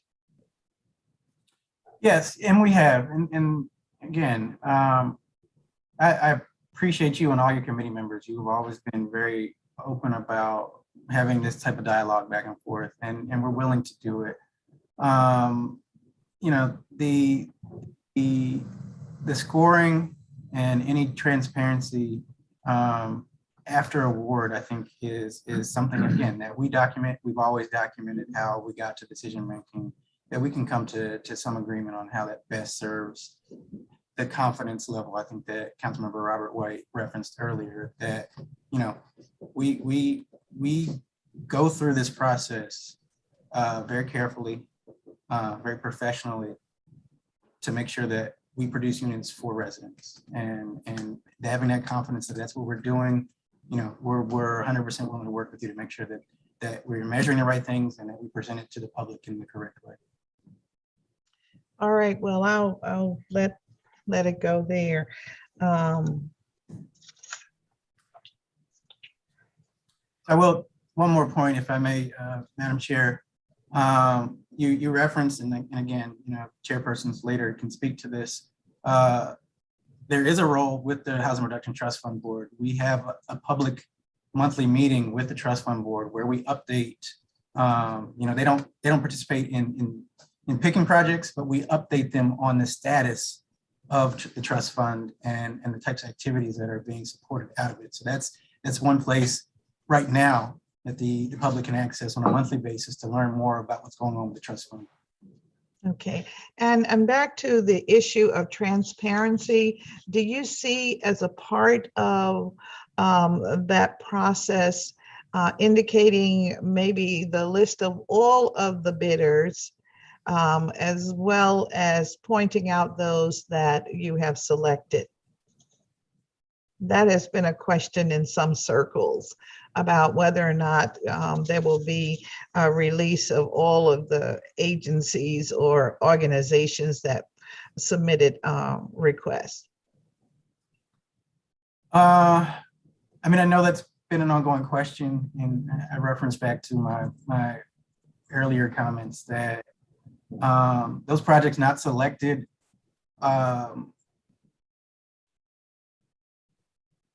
I would say let's work together on kind of striking that. Yeah. I think the ones not selected are I won't say of less concern, but again, there may be reasons that again they weren't selected that could impact their ability to access these funds that they can correct or you know work on without having things like that disclosed. But I think there's a balance we can reach. Okay. And then finally, I wanted to ask about, I want to drill down on this 0 to 30% MFI, and that category, with 50% of all of our expenditures on an annual basis going into that broad bucket. And I want to understand, you made somewhat of a commitment to one of my colleagues that you can do that. And I guess I'm trying to figure out, how do we jump from 24% where we are today to 50%, given that it has taken 5 cycles to go from like 7% to 24%. And I want to understand that, because as the author of the legislation that changed that bucket from 40% to 50%. I want to know just whether or not it is working, making sense. It was done to really, as a clarion call to the development community, that we needed to do more in that area, that the need was great. It's there, but we haven't been able to achieve it in the last 2-3 rounds. Of course, 2 rounds is not fair because we were, as you said, dealing with the pandemic. But I just want to, because we want to hold you to some real truths here. And so I'm asking, is that realistic, or are we thinking you go from 24 to 35 or something like that? Just want to kind of have a real idea what your real thinking is on this point. No, absolutely. And I see Councilman Silverman is back. I do want to be careful to say, I think we will definitely see the trend level, right? We're not going to get the 50% instantly, probably not in this round. Again, this is the first time that we've made these changes to how the vouchers are going to be matched to HVTF. This is the first time we've had the level of funding that we've had to support this MFI level. So again, I go back to the change, and I think you just referenced it correctly, the change both in this level and at the 50% below level. Again, it's an upward trend over time. So we're gonna have to really, I say again, this RFP and the projects that we get through this RFP will be telling, and they will help us even tweak, any further tweaks that we need to be more aggressive about that population too. Thank you for that. And when we were discussing the report, the IG's report, you had some real concerns about this $82 million or $2.7 million. And I wonder if you have since been able to do the calculations and determine how the IG reached that number. I think most of us understand it's monies that could have gone to 0 to 30% bucket, but went to 50% or what have you. Or did some of it go to 80% bucket? So, I mean, like I said, I think the general thought, the same conclusion that you all came to, is that, it went to chiefly to 50% MFI units and below. But again, we've not been able to reverse engineer that specific number. On your question about whether it went to 80% units, the band that you see that reports projects that were funded between 51 and 80%, the vast majority of that, it really is at 60%. And it has a lot to do with the low-income housing tax credits sit at that MFI level. They sit at the 60%. So even within that band, the vast majority of the 51% to 80% really is between 51 and 60%. Mm-hmm.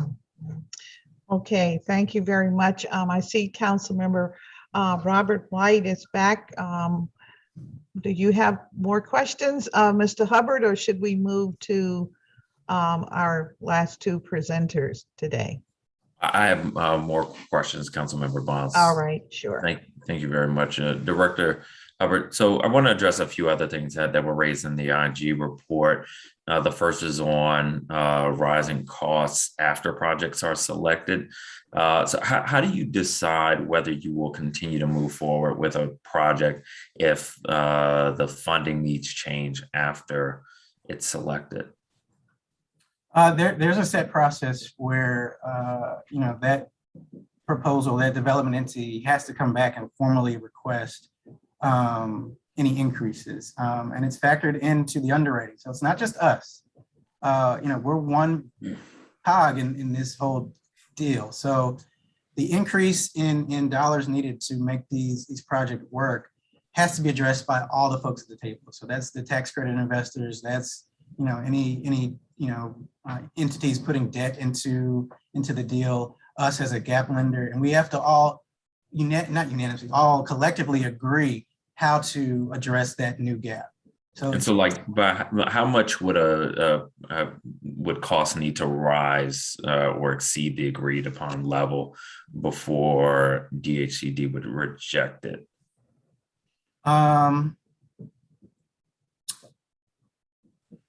let me get some specific examples on that, but it's on a case-by-case basis. I mean, typically, we're talking usually single-digit percentages of the total development cost in fluctuation. Okay, so there's no like set threshold amount. I mean, there's a threshold, and let me just look at staff, 10%. So if they come back with a request that's 10% above the original request, it goes back through a more rigorous process through loan committee and needs a full formal decision. Okay, so the threshold for how much actual expenses, as you said, can exceed the proposed expenses 10%. But the IG report mentioned one project where the actual administrative expenses were 220 times higher, 220% higher than proposed administrative expenses. But this project was still pushed through. So if there's a sort of threshold of 10% and a project has administrative costs that were 220% higher, how would that still be approved?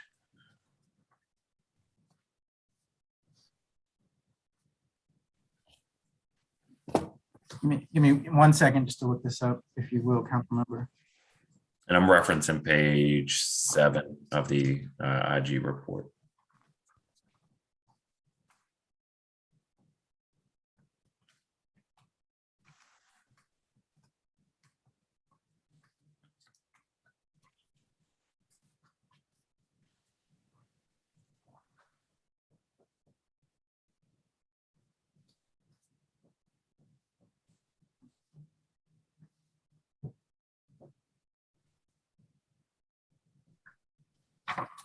So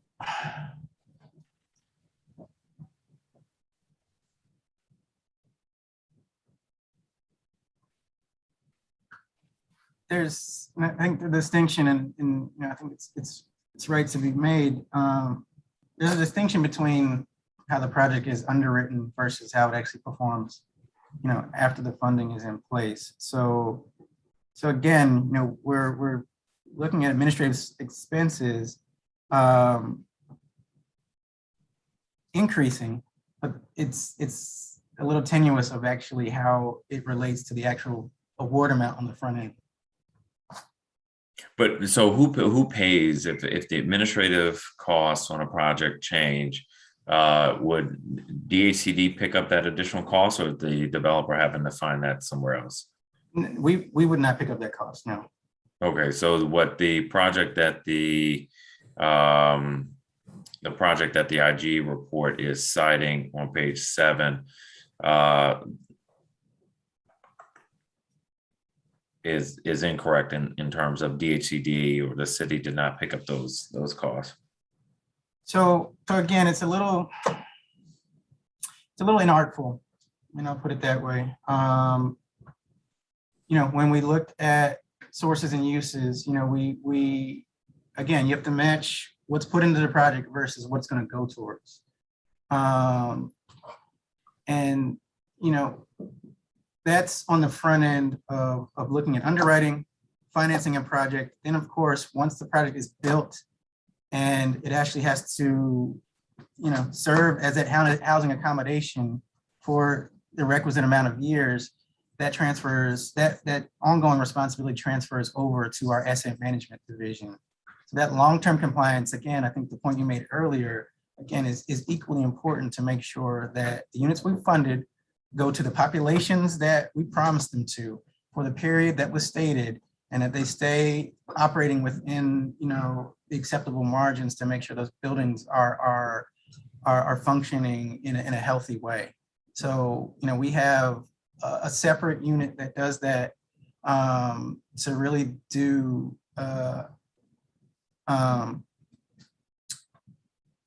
check-ins, not check-ins, but they do reviews of the financials of each project, each loan that's outstanding.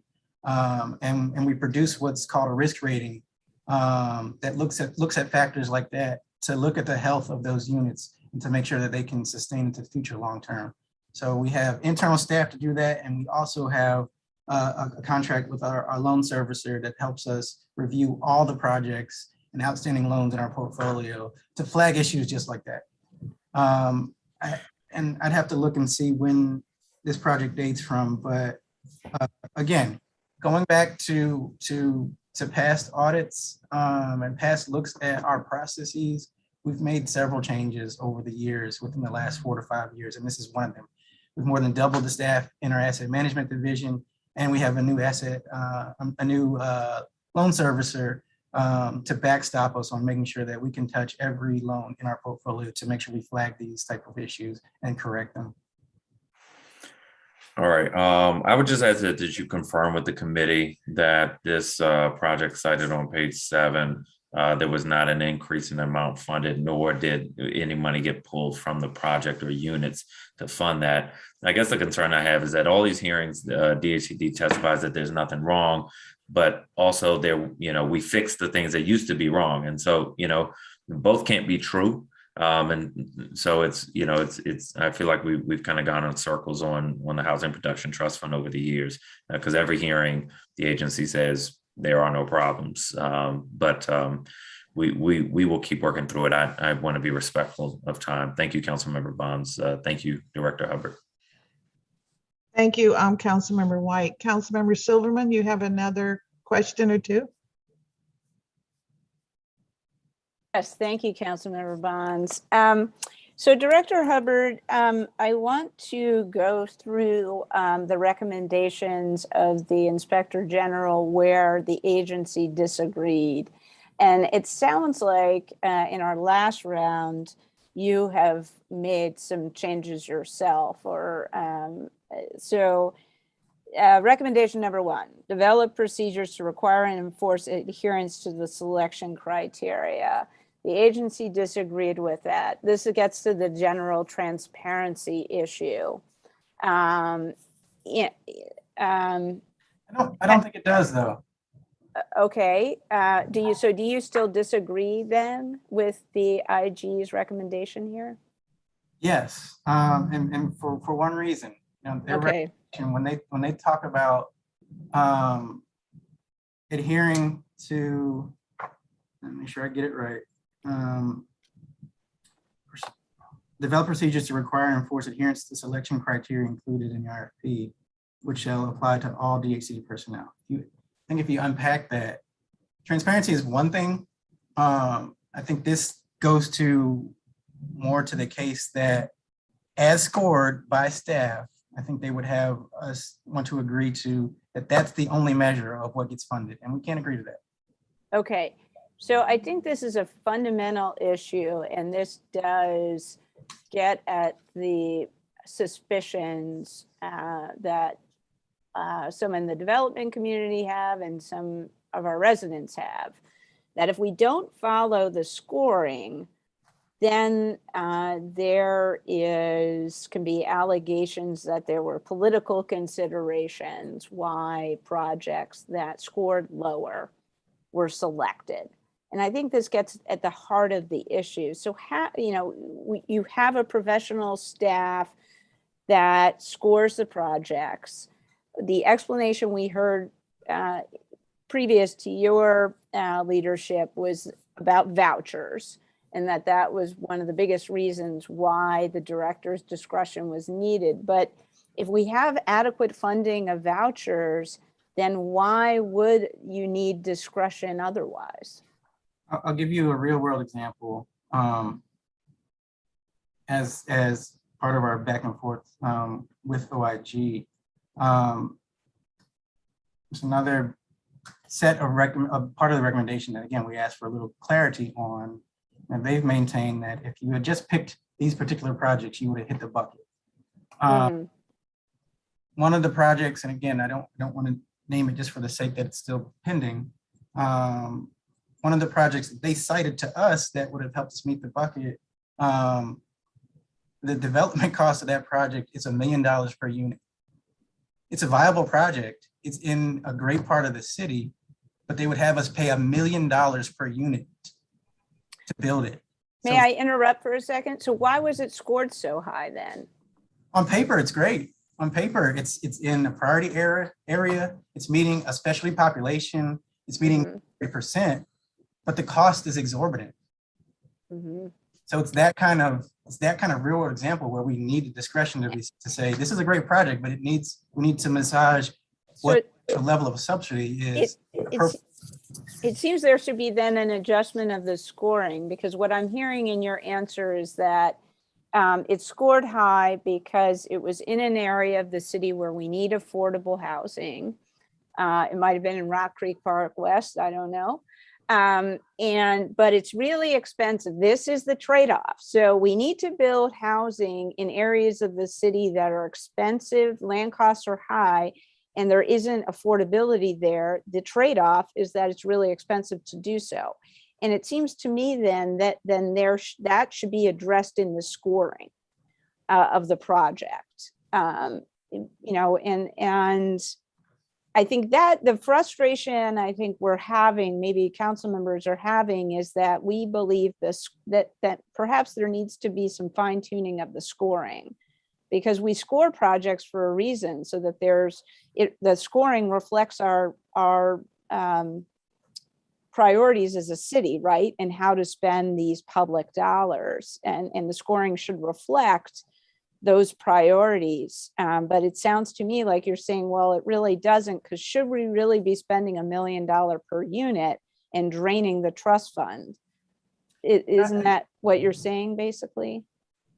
In part, because this particular project I'm referencing, it would have been $1 million in LRSP, just LRSP, and we could have used trust fund to meet that gap. But then you top trust fund for the amount of years. But again, it's matching those other resources to make these deals actually pencil out. So again, it was beyond the control and even the knowledge of what the resource level was, again, under kind of the past practice of the staff level. So the staff wouldn't, be able to make that determination. Okay. On recommendation 6, develop policies and procedures to ensure additional affordable units are produced. And 11 and 12, the agency also disagree. Can you tell me if you still are in disagreement with those recommendations and why? Yes, we still are in disagreement. Again, if, like the example I gave, and this again is a real world, I'm sure you read and saw some of the reports about construction material costs that went up over the course of the pandemic. You had price of lumber went up to an exorbitant amount. So if we still wanted to move forward with a project, and the development team came back and said, we have to account for this unexpected increase in material costs, that doesn't get us more units. It's just something, again, between the different funding entities that we have to figure out how to make the actual financials pencil out to make sure the deal can go forward. So having increased costs are legitimate that we have to verify, and this is not just a request from a developer for more money. They have to verify, show proof of the increase in the needed amount, that we make a determination based on that, that to get the amount of units that they had already promised, it's going to cost this amount even to get there. Okay. Let me just shift to one more thing before Councilmember Barnes brings out the cane to remove me from this round, which is, so a lot of our residents say, where are these affordable units? And I think one troubling thing in the IG's report is that DHCD was not doing the oversight to make sure these units are still affordable. I just remember some number like 29 out of 200 something units had the proper checks. Is that correct? And why isn't DHCD doing the oversight to make sure that these units remain affordable or still affordable? Because a lot of our residents, as you know, Director, are saying like, all right, we're spending hundreds of millions of dollars on the trust fund every year, but I don't see any units. Yeah. No, and I appreciate that. And again, it goes to some of the comments I made before. We recognize that through some past looks at the trust fund about the long-term compliance. And over several years, again, we more than doubled the size of our long-term compliance unit, as well as brought in an outside entity to help us make those touches. Some of these projects that both this review and past reviews go back, 15, 20 years. So, we today, I can tell you, have a better handle on our portfolio than we ever have at any point in this agency in the history of the trust fund. Okay, I've exceeded my time, and I appreciate Councilmember Bonds being lenient with me. So thank you very much, Director, and thank you, Councilmember Bonds. Thank you, Councilwoman Silverman. Councilmember Treon White.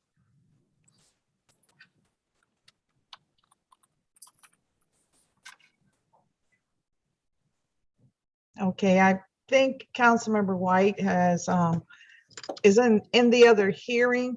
So I want to thank you, Mr. Hubbard, for your testimony. You probably will receive something in writing from the committee, but I wanted to thank you. And now I'd like to call forward the Ms. Slater and our other witness. Please forgive me, Mr. Todd, for forgetting your name for the moment.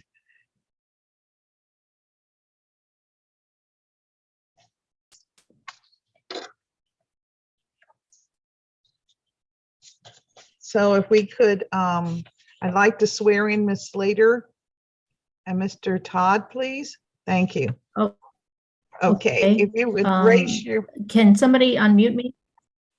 yes. All right. We will hear from the both of you in this panel. If you would raise your right hand, do you swear and affirm that your testimony and any statements that you make before us today to be truthful and complete? I do. I do. Thank you. And we'll start with you, Ms. Slater, Chairperson. Thank We'll you so receive your much. testimony. Yes, ma'am. Thank you so much. And You are on mute again. Let's see. can I be unmuted? Now, yes, you are Well, unmuted now. okay, I'll hold on the button. Anyway, I'm delighted to be here, and I am quite familiar with much of what the Interim Director Hubbard has said, and I don't want to repeat anything, but I want to raise a couple things that might be helpful to the council.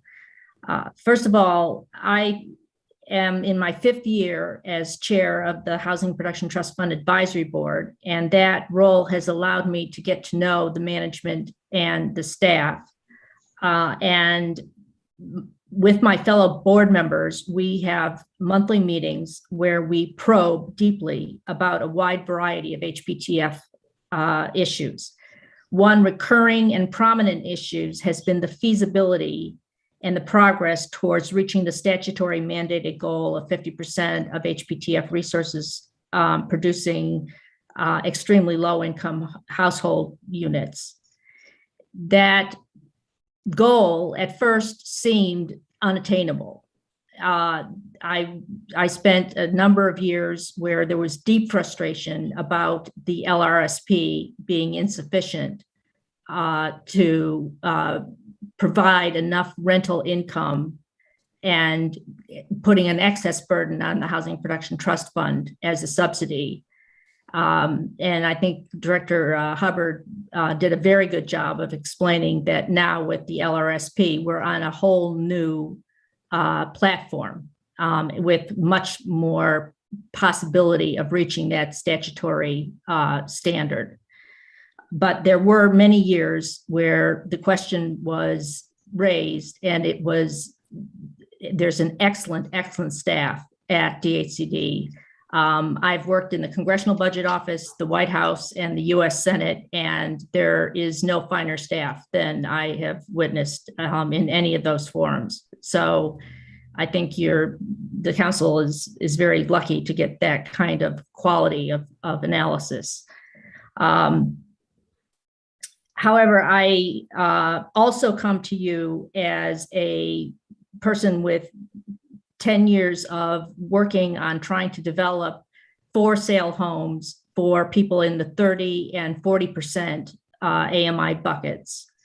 And 40% of what we have built just in the last 2 years, over 30 units have been, 40% have been at the 40% and below level for AMI. I can tell you that through these experiences of trying to produce home ownership units for that income range, that we have to be extremely cautious about producing sustainable, vibrant, and healthy communities. And so I have very, very deliberately put as much effort as I possibly can to get into those lower AMI buckets. But I've also worked very hard to make them mixed income units, because that makes for a much healthier, much healthier community and long-term avoidance of what Director Hubbard explained as the mistakes of housing policies of the past. So I hear all the frustration by council people, members, about reaching those targets. But I would just like to say, as a cautionary word, that we need to be very mindful about not concentrating poverty in any part of the city. I think that without a doubt, this goal can be reached, but there is another important thing for the council to understand, which Director Hubbard also raised, which is whether it's a for-profit developer or a nonprofit developer, the HPTF money is often just a piece of the capital stack. And it is not, I just sold 2 units this past month to 30% and below households for sale, just closed on them. And they had HPTF funding to help them achieve that homeownership goal. But I answer to 5 masters. The Federal Home Loan Bank put money into it. I have new market tax credit investors. I have private banks. I have donors, philanthropic donors that helped reach these goals. And the HPTF money was very helpful. I don't want to say it isn't, but I have to say we're serving many, many masters that underwrite and are very, very demanding. HPTF and DHCD is a demanding master as well. But there is zero tolerance when you deal with the tax credit investors, I can tell you. So these multiple sources of funds make serving this extremely low income market very, very difficult indeed. If you're trying to do a mixed income, healthy development, it's hard to make the tax credit work, even if you're doing the low income housing tax credit, because right now the way the tax credits are organized, it tends to concentrate the low income residents. And so we're fighting a battle on a number of fronts. It's not just the HPTF. It's it's the demands of all those other sources of funds. And some of them actually force you to concentrate, which I have worked very hard not to. There are bright spots in policy progress.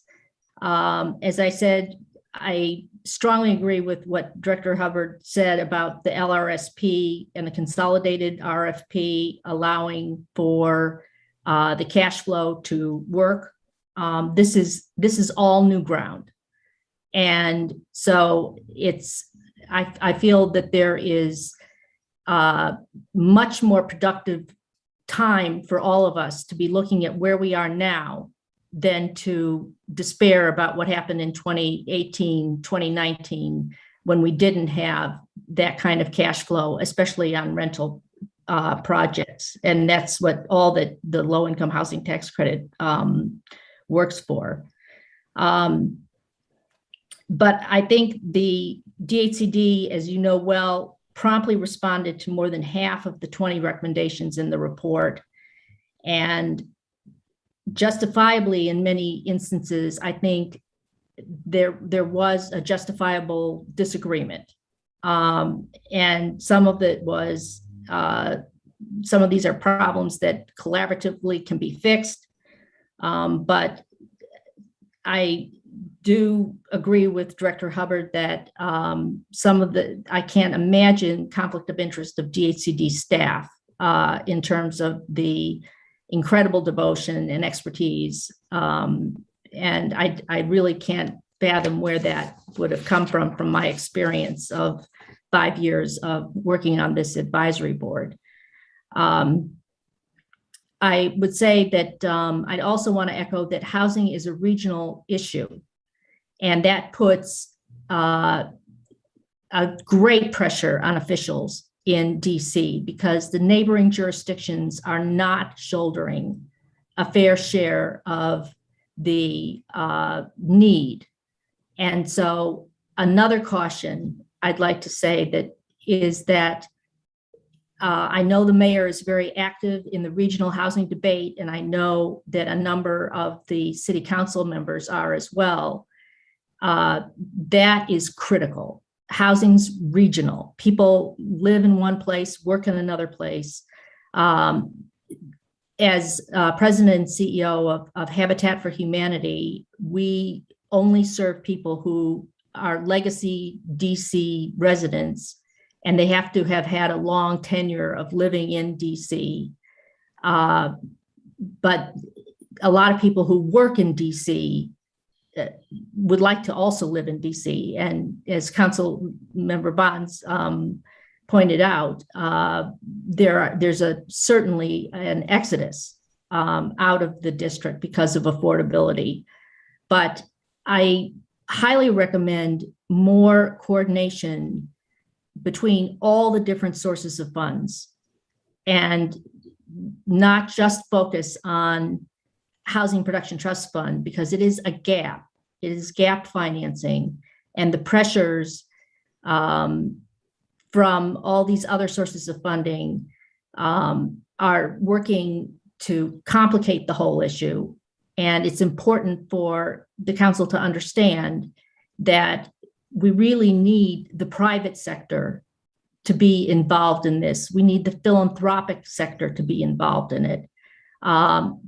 It is not a situation where you just decide, oh, I'd like to serve 30% and below AMI residents. It's a very, very tough thing to put together the RFPs for DHCD, and you have to be pretty far along. They want shovel-ready projects.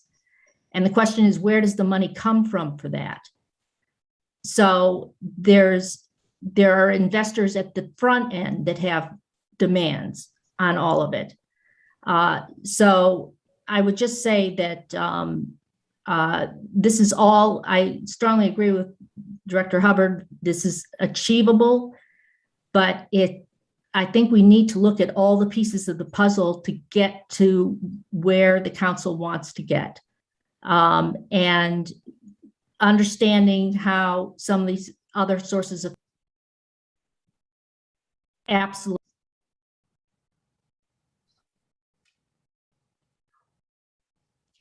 Ms. Slater, we can't hear you.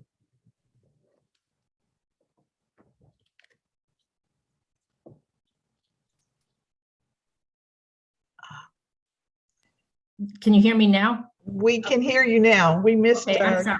Okay. I recommend that to help alleviate some of the frustration that the council feels on meeting the buckets, that there be some coordination with all the other sources of funds and an understanding of the different sources of funds. Because again, I can't emphasize enough, HPTF is a tiny piece of the puzzle in many of these projects. And you can get much more out of the private sector, much more out of the philanthropic sector. And I would say any way of reaching out and providing incentives for them to be part of the solution would be very, very productive and help alleviate some of the frustration that I hear from all of the council people. All right. Thank you very much for your testimony. I'll ask Mr. Todd. We're ready for your testimony, sir. Well, and thank you, Chairperson Bonds, and I appreciate your time in hosting this and then the participation of council members Silverman, Trayon White, and Robert White, and the staff. Thank you for giving me the opportunity to be part of this today. As the chairperson said, my name is Chapman Todd. I've been a member of the Housing Production Trust Fund Advisory Board just since earlier this year. So I am a relative newcomer. My last appearance with this committee was for my hearing. So I am grateful to have been part of it for this year. I've worked with social service agencies in the district for almost 35 years now. For the last 10 years, I focused on working specifically with nonprofit and mission-based organizations to create deeply affordable housing in DC, including several buildings which emphasize the permanent supportive housing model for persons who've experienced homelessness. While I didn't start as a housing development professional, through my work, I've become very familiar with the difficulties of developing and then operating permanent housing for individuals at the 30% AMI, MFI level, which is what we know now to be extremely low income. I read the Inspector General's report regarding the use of the HPTF to produce affordable units, and I wanted to share both my professional experience as well as my other observations as an HPTF advisory board member. At the outset, I do want to note that I very much am aware when we talk to our colleagues around the country how just in awe of some of our peers are, most of our peers, or all of our peers, honestly, at the leadership of the council and the mayor in creating this mechanism. It's just widely recognized as a model all around the country, and we benefit from hearing that from our peers. I'm going to limit my comments here today to some of the challenges that have previously existed in the creation and sustainable operation of housing targeted to individuals and families at 30% MFI and below, and thoughts on how the target for this level through HPTF might be better met in the future. As previously noted by many of the comments today, the HPTF is gap financing for the affordable projects. It makes projects possible by providing funds for the difference between what is available from low-income housing tax credits, bond financing, hard debt, and other capital sources. The capital money is what's necessary to get the project built. But what gets complicated is the other part of the equation is the money to keep the building operating once it's up. When we're sitting down to plan for the development of an affordable housing project, there has to be the sustainable operating budget in place to get the commitments for the capital financing. This is what we were talking about before with the LRSP. Means to get the funding for it to get built, there has to be a demonstrable plan showing that once it's up, the building will generate enough income through tenants' rents or subsidies to keep the operations going, maintain the building in good repair, pay down any whatever loans were provided to get the building built. When underwriting potential projects for individuals and family at 30% AMI, MFI, this is where the sustainable operations become really complicated. And this is echoing a little bit, I think, what the director was showing on that chart before, and I wanted to share my real world experience in that. For DC in 2021, an individual person, the director mentioned the family numbers before, but the individual numbers for 30% MFI is 27,100, which is approximately equal to the gross income of what would be a 35-hour-a-week job at the district's minimum wage. For practical purposes, many of the people that we see who are under 30% MFI have incomes way below 27,000. This includes many disabled people who may receive limited or no public assistance, seniors, and other who have unstable or irregular work situations. So to work towards the goal of creating a significant number of units for persons at 30% of MFI and below requires more capital funding through the trust fund, as the rents at 30% MFI units are underwritten to very low amounts. The maximum monthly rent from the HPTF chart for this year for a 30% AMI level efficiency is $680. A one bedroom is $770, and a two bedroom is $870. In reality, for underwriting, and to get to Susan's point about as you're crafting these projects together, the other lenders are going to have you write that rent significantly under what the maximum number is, given the income limitations of many of the folks that are coming in at 30% MFI and below. So my first suggestion today relates to the money necessary to keep the projects funded by the HPTF capital money sustainable. This is where we get to the LRSP. Fortunately, this has been a revelation in recent years, particularly with the 2022 budget. It's been crucial to making these projects go forward with the 30% MFI. The ability for the development community to produce and then operate the housing units for the individuals at 30% MFI and below is largely tied to the availability of these project-based LRSP subsidies, which is the director referenced and came up in the questions from the council members. Unfortunately, before this year, my observation was that there simply wasn't enough supply of the LRSP, and that came out in the discussion about the specific projects to make the 30% units work for the HPTF funding. It's absolutely been a factor in the limited number of 30% MFI units that have been produced, and that were discussed in detail in the Inspector General report. The good news is that with these significant new resources in the 2022 budget, it will better align with the statutory goals. I would say moving forward, given that the additional LRSP resources are available, there's absolutely the opportunity to increase the numbers. And that was I think, shown in the charts that the director showed previously on the anticipated push up on those goals. There will also, I want to reference in regard to the LRSP, in the past few years, this has really been targeted to permanent supportive housing for people exiting homelessness, the work that I spend most of my time doing. And that's been successful in reaching the goals of the district's Homeward DC plan to end homelessness. But at the same time, there hasn't been an obvious path for the use of LRSP to projects targeting 30% MFI populations who are not coming through the homelessness system. As the LRSP resources increase, there's an opportunity to create specific targets for unit for some of the other groups who are facing housing barriers. And this was specifically referenced in the new qualified allocation plan that the director mentioned earlier. And that is absolutely an opportunity for creating more opportunities and to bring other type of service engagements into the housing going forward.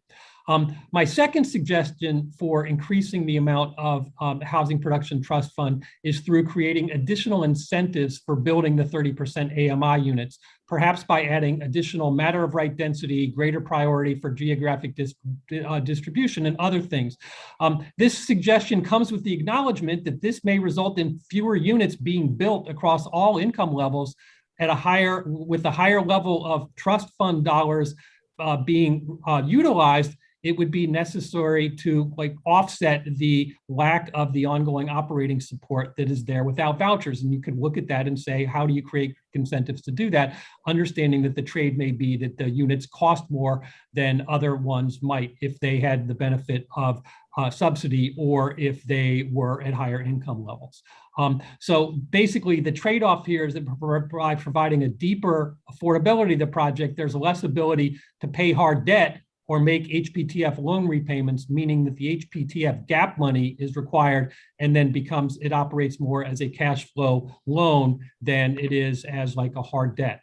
Finally, I want to add another thought that gets to the point raised several times in the Inspector General's report about cost increases after application, and the director mentioned this before. In my experience, some of this is simply unavoidable, as there is unpredictability after an application is submitted, and you can only use the information you've got at the time that it goes in. That having been said, there are absolutely steps that could be taken to reduce the number of hurdles and issues that stretch out the timeline on affordable housing projects. In these cases, time really is money, and this ultimately results in less funding available and therefore reduces the amount of units. Everyone who works in this field can share a story about permitting delays, difficulties in public utility coordination, conflicting inspections, et cetera, that impact the delivery and ultimately the cost of a project. Earlier this year, I was a member of a task group of the Interagency Council on Homelessness, which compiled input from developers active in building additional permanent supportive housing in the district. The group formulated some specific recommendations that could assist in making the development process for all affordable projects more efficient, and I'll forward those recommendations to the committee as an attachment to my written testimony. There was nothing especially surprising in these recommendations to me, but the feedback and suggestions pointed to some potential incentives and coordination of efficiencies that would make the development of affordable housing quicker and ultimately more cost-effective. In conclusion, as a community, our goal through the process is to foster a HPTF funding system that increases the number of housing units available to individuals and families at the 30% MFI and below to meet the statutory requirement. The increased availability of project-based LRP-SP is certainly a step in the right direction towards meeting this goal, and I believe it'll have significant impact on the percentages and this fiscal 22 round that the DHCD and the director talked about earlier. Consideration of additional incentives along with work towards some potential efficiencies in the affordable housing development processes are additional tools that could be utilized to increase production. This is not only going to be done through mission-based developers. It is not only going to be done through affordable developers. It will require some incentives across the board to make this work for developers who are interested in working in the district and working with DHCD.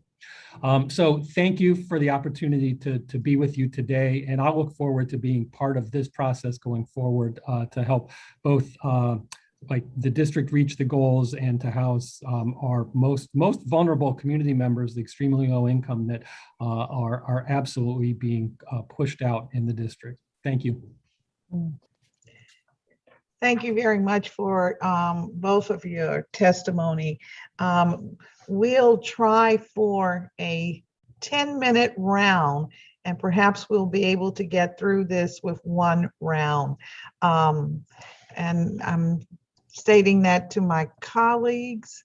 All right, and of course we'll start with you, Mr. Todd, because you put an interesting idea on the table. You said better coordination of the efficiencies for creating public housing, for creating housing for 0 to 30%. And I mentioned public housing because that is the market that they're targeted. So I'm very curious to hear your ideas since both of these entities are in this committee.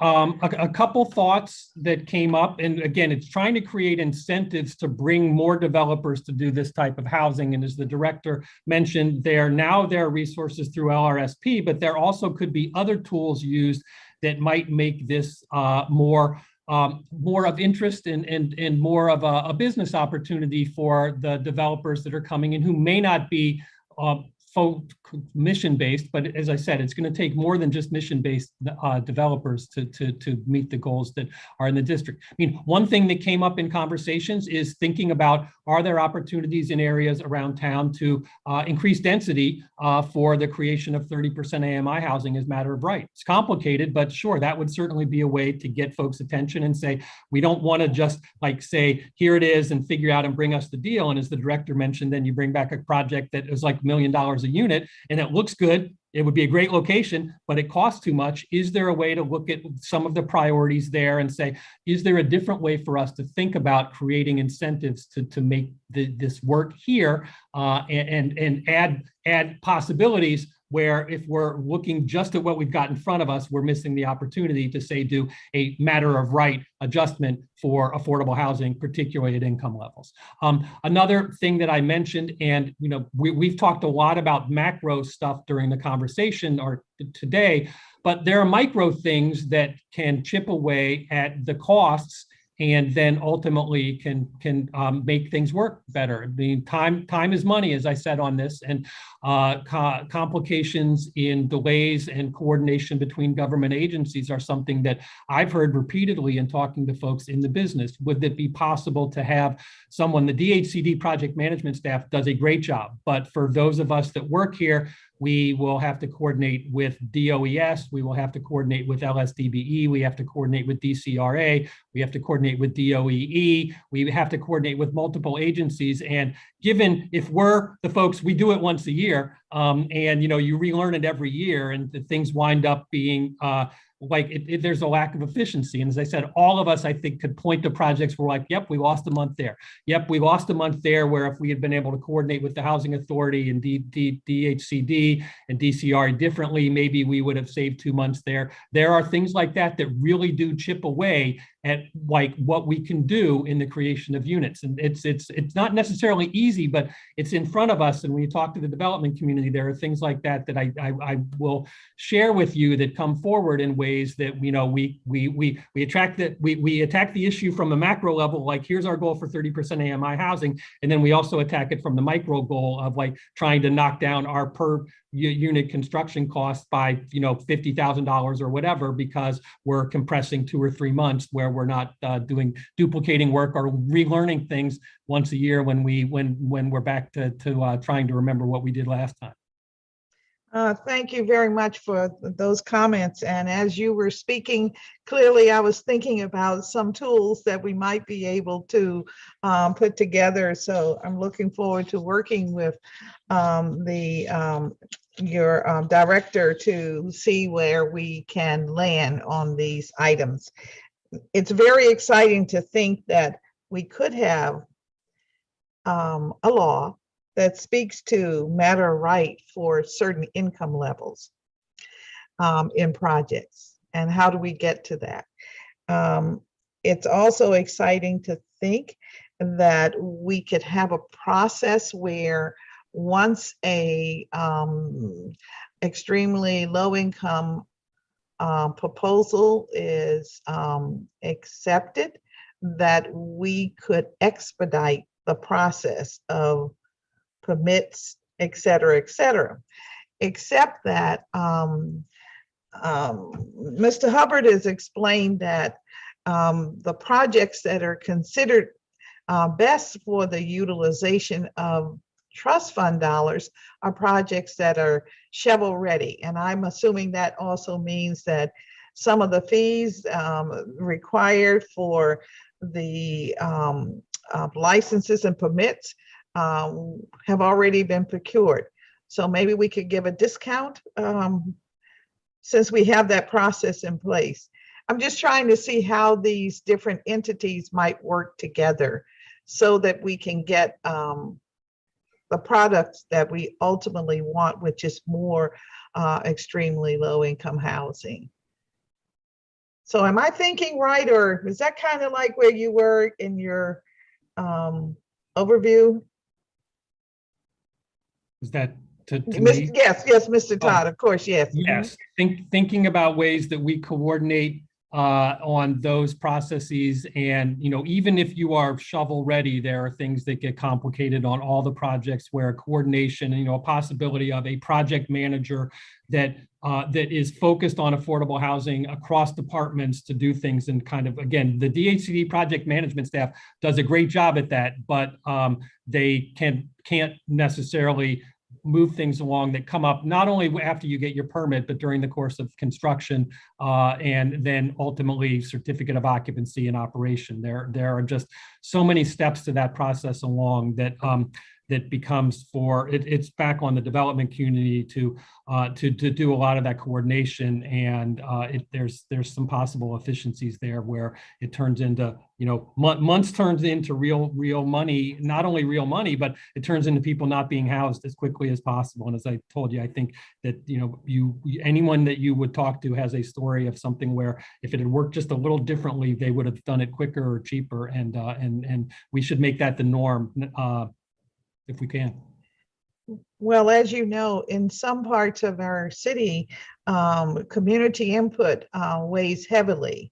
As neighborhoods are thinking that they already have a saturation of extremely affordable units, and other neighborhoods where they feel if they get extremely affordable units, that somehow their property value will tank.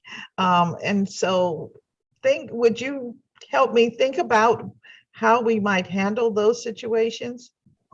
So I have found the best way to have that conversation is to point to other successful projects that teams have worked on, or similarities, and actually to have neighbors from where successful projects exist to do their best to share that with the ANCs and the community groups where things are proposed. Having said that, the geographic diversification of the affordable housing is a really important thing, and it does add cost. It gets to one thing the director said before. If you are trying to give a geographic distribution in a way that I think is anticipated in the district's qualified allocation plan and the RFP, a cost will be higher. Acquisition costs are higher in different parts of town. The trade-off, as I said before, it's not only a trade-off for location where you ultimately may wind up with less units because the acquisition costs are higher, but then the 30% AMI housing, it's the same thing. You may wind up with less units overall because the 30% AMI units may require more upfront capital money from the trust fund. So it's a balancing act, and it really does come to the core of, like, if the priority is 30% AMI units, which it is, that it may wind up that the per unit costs become higher because not only of the geographic factors in trying to diversify the locations for affordable housing across town, but then also for trying to make sure that the ongoing operating for the projects that have a significant number of 30% units are not built to fail.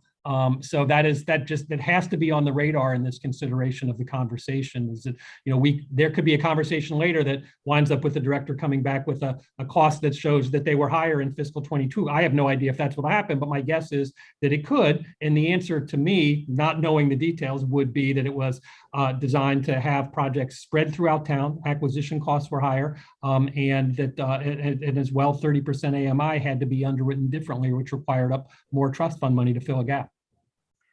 Thank you very much for that response. Ms. Slater, I want to pull you into this conversation because you made a very important statement, and you said that there is resources in the private sector that want to help with helping us obtain more deeply affordable housing. And so I'm just wondering, as we think about moving forward, what are some of the entities that we need to think about as a government so that we're not exclusively looking to the trust fund? Thank you, Chairman Bonds. I spend a good amount of my time fundraising for affordable housing, and there are CEOs of mortgage firms, there are developers that have only done market rate housing that are deeply interested in helping with this problem. And they don't really, as others have talked about, they don't really have strong enough incentives to get involved. They'll help me through a donation or whatever, but they're frustrated too, because there are certain groups, the JBG, for example, put a huge push to do more affordable housing, but it's the philanthropic community as well as the private sector where their CEOs feel, if nothing else, frustrated that their own workers can't live in the district if they're operating and doing business in the district. So there are CEOs in a variety of industries also who feel that way, as I'm sure you know. But I think in the financial industry especially, I think incentives, and Chapman raised a couple of them, incentives on density, efficiencies with the government agencies. We wait over 6 months for permits. I sit there and pay interest on loans, $16,000 a month sometimes for waiting for permits. And the number of times you have to be inspected and the contradictions in the inspections and all of that. I just want to echo what Chapman said. It's almost as though the government is against trying to get the affordable housing built. There are many days where we're so deeply frustrated. But I think incentives to work with the DHCD and the Housing Production Trust Fund dollars, and more communication with those in the industry that would be interested in building, because as Chapman was saying, we're not going to get there by just having the nonprofits with mission-based goals. We need the muscle of the private sector in this. And again, I also want to reiterate how important it is to create vibrant, sustainable communities. And every developer wants that. Every community wants that. You don't want people feeling as though they're unwelcome in a community. If we don't want to build structures where somehow people are upset that their property values are going to go down, as you mentioned. So this is a situation where all of the builders, a lot of the developers in town, I think, would benefit greatly from a mechanism of knowing how to work with DHCD with some of these barriers lifted. Ms. Slater, I appreciate your comments. I might be able to continue. It looks like my colleagues are not on at the moment. So can we talk a minute about some of the barriers that you see? And Mr. Todd, if you want to jump in, that would be fine as well. Well, for one thing, let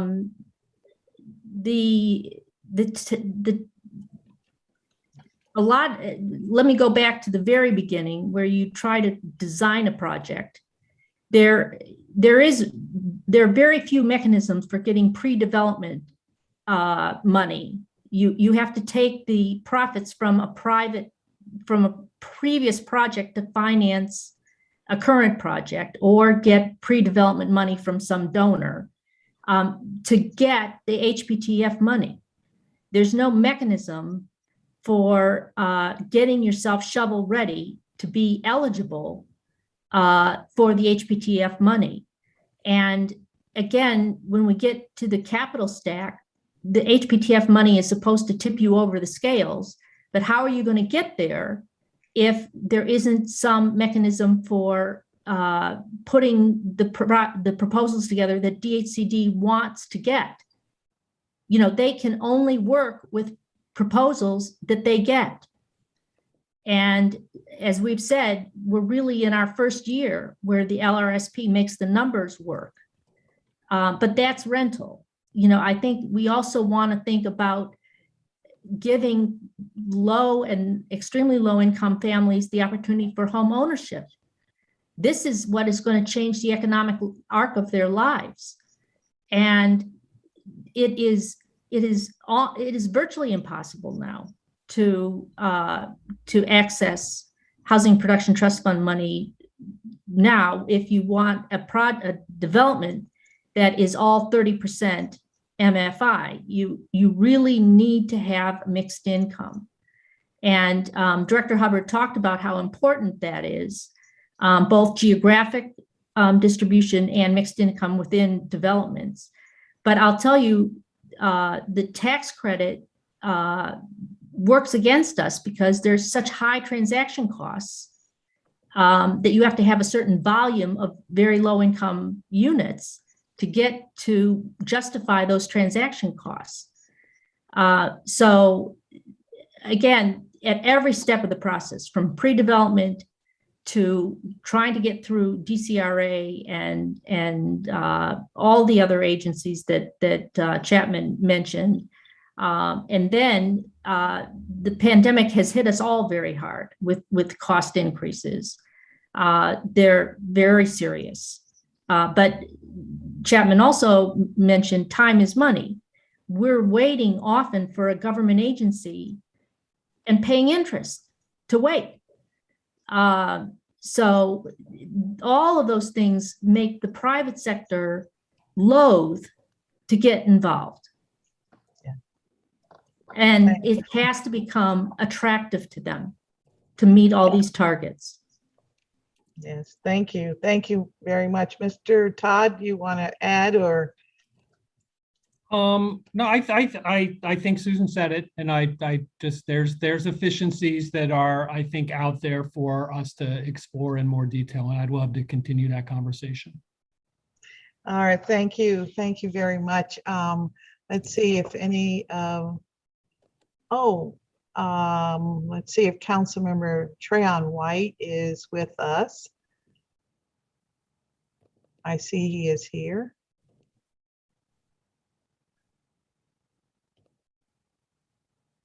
I think he might be in the other hearing.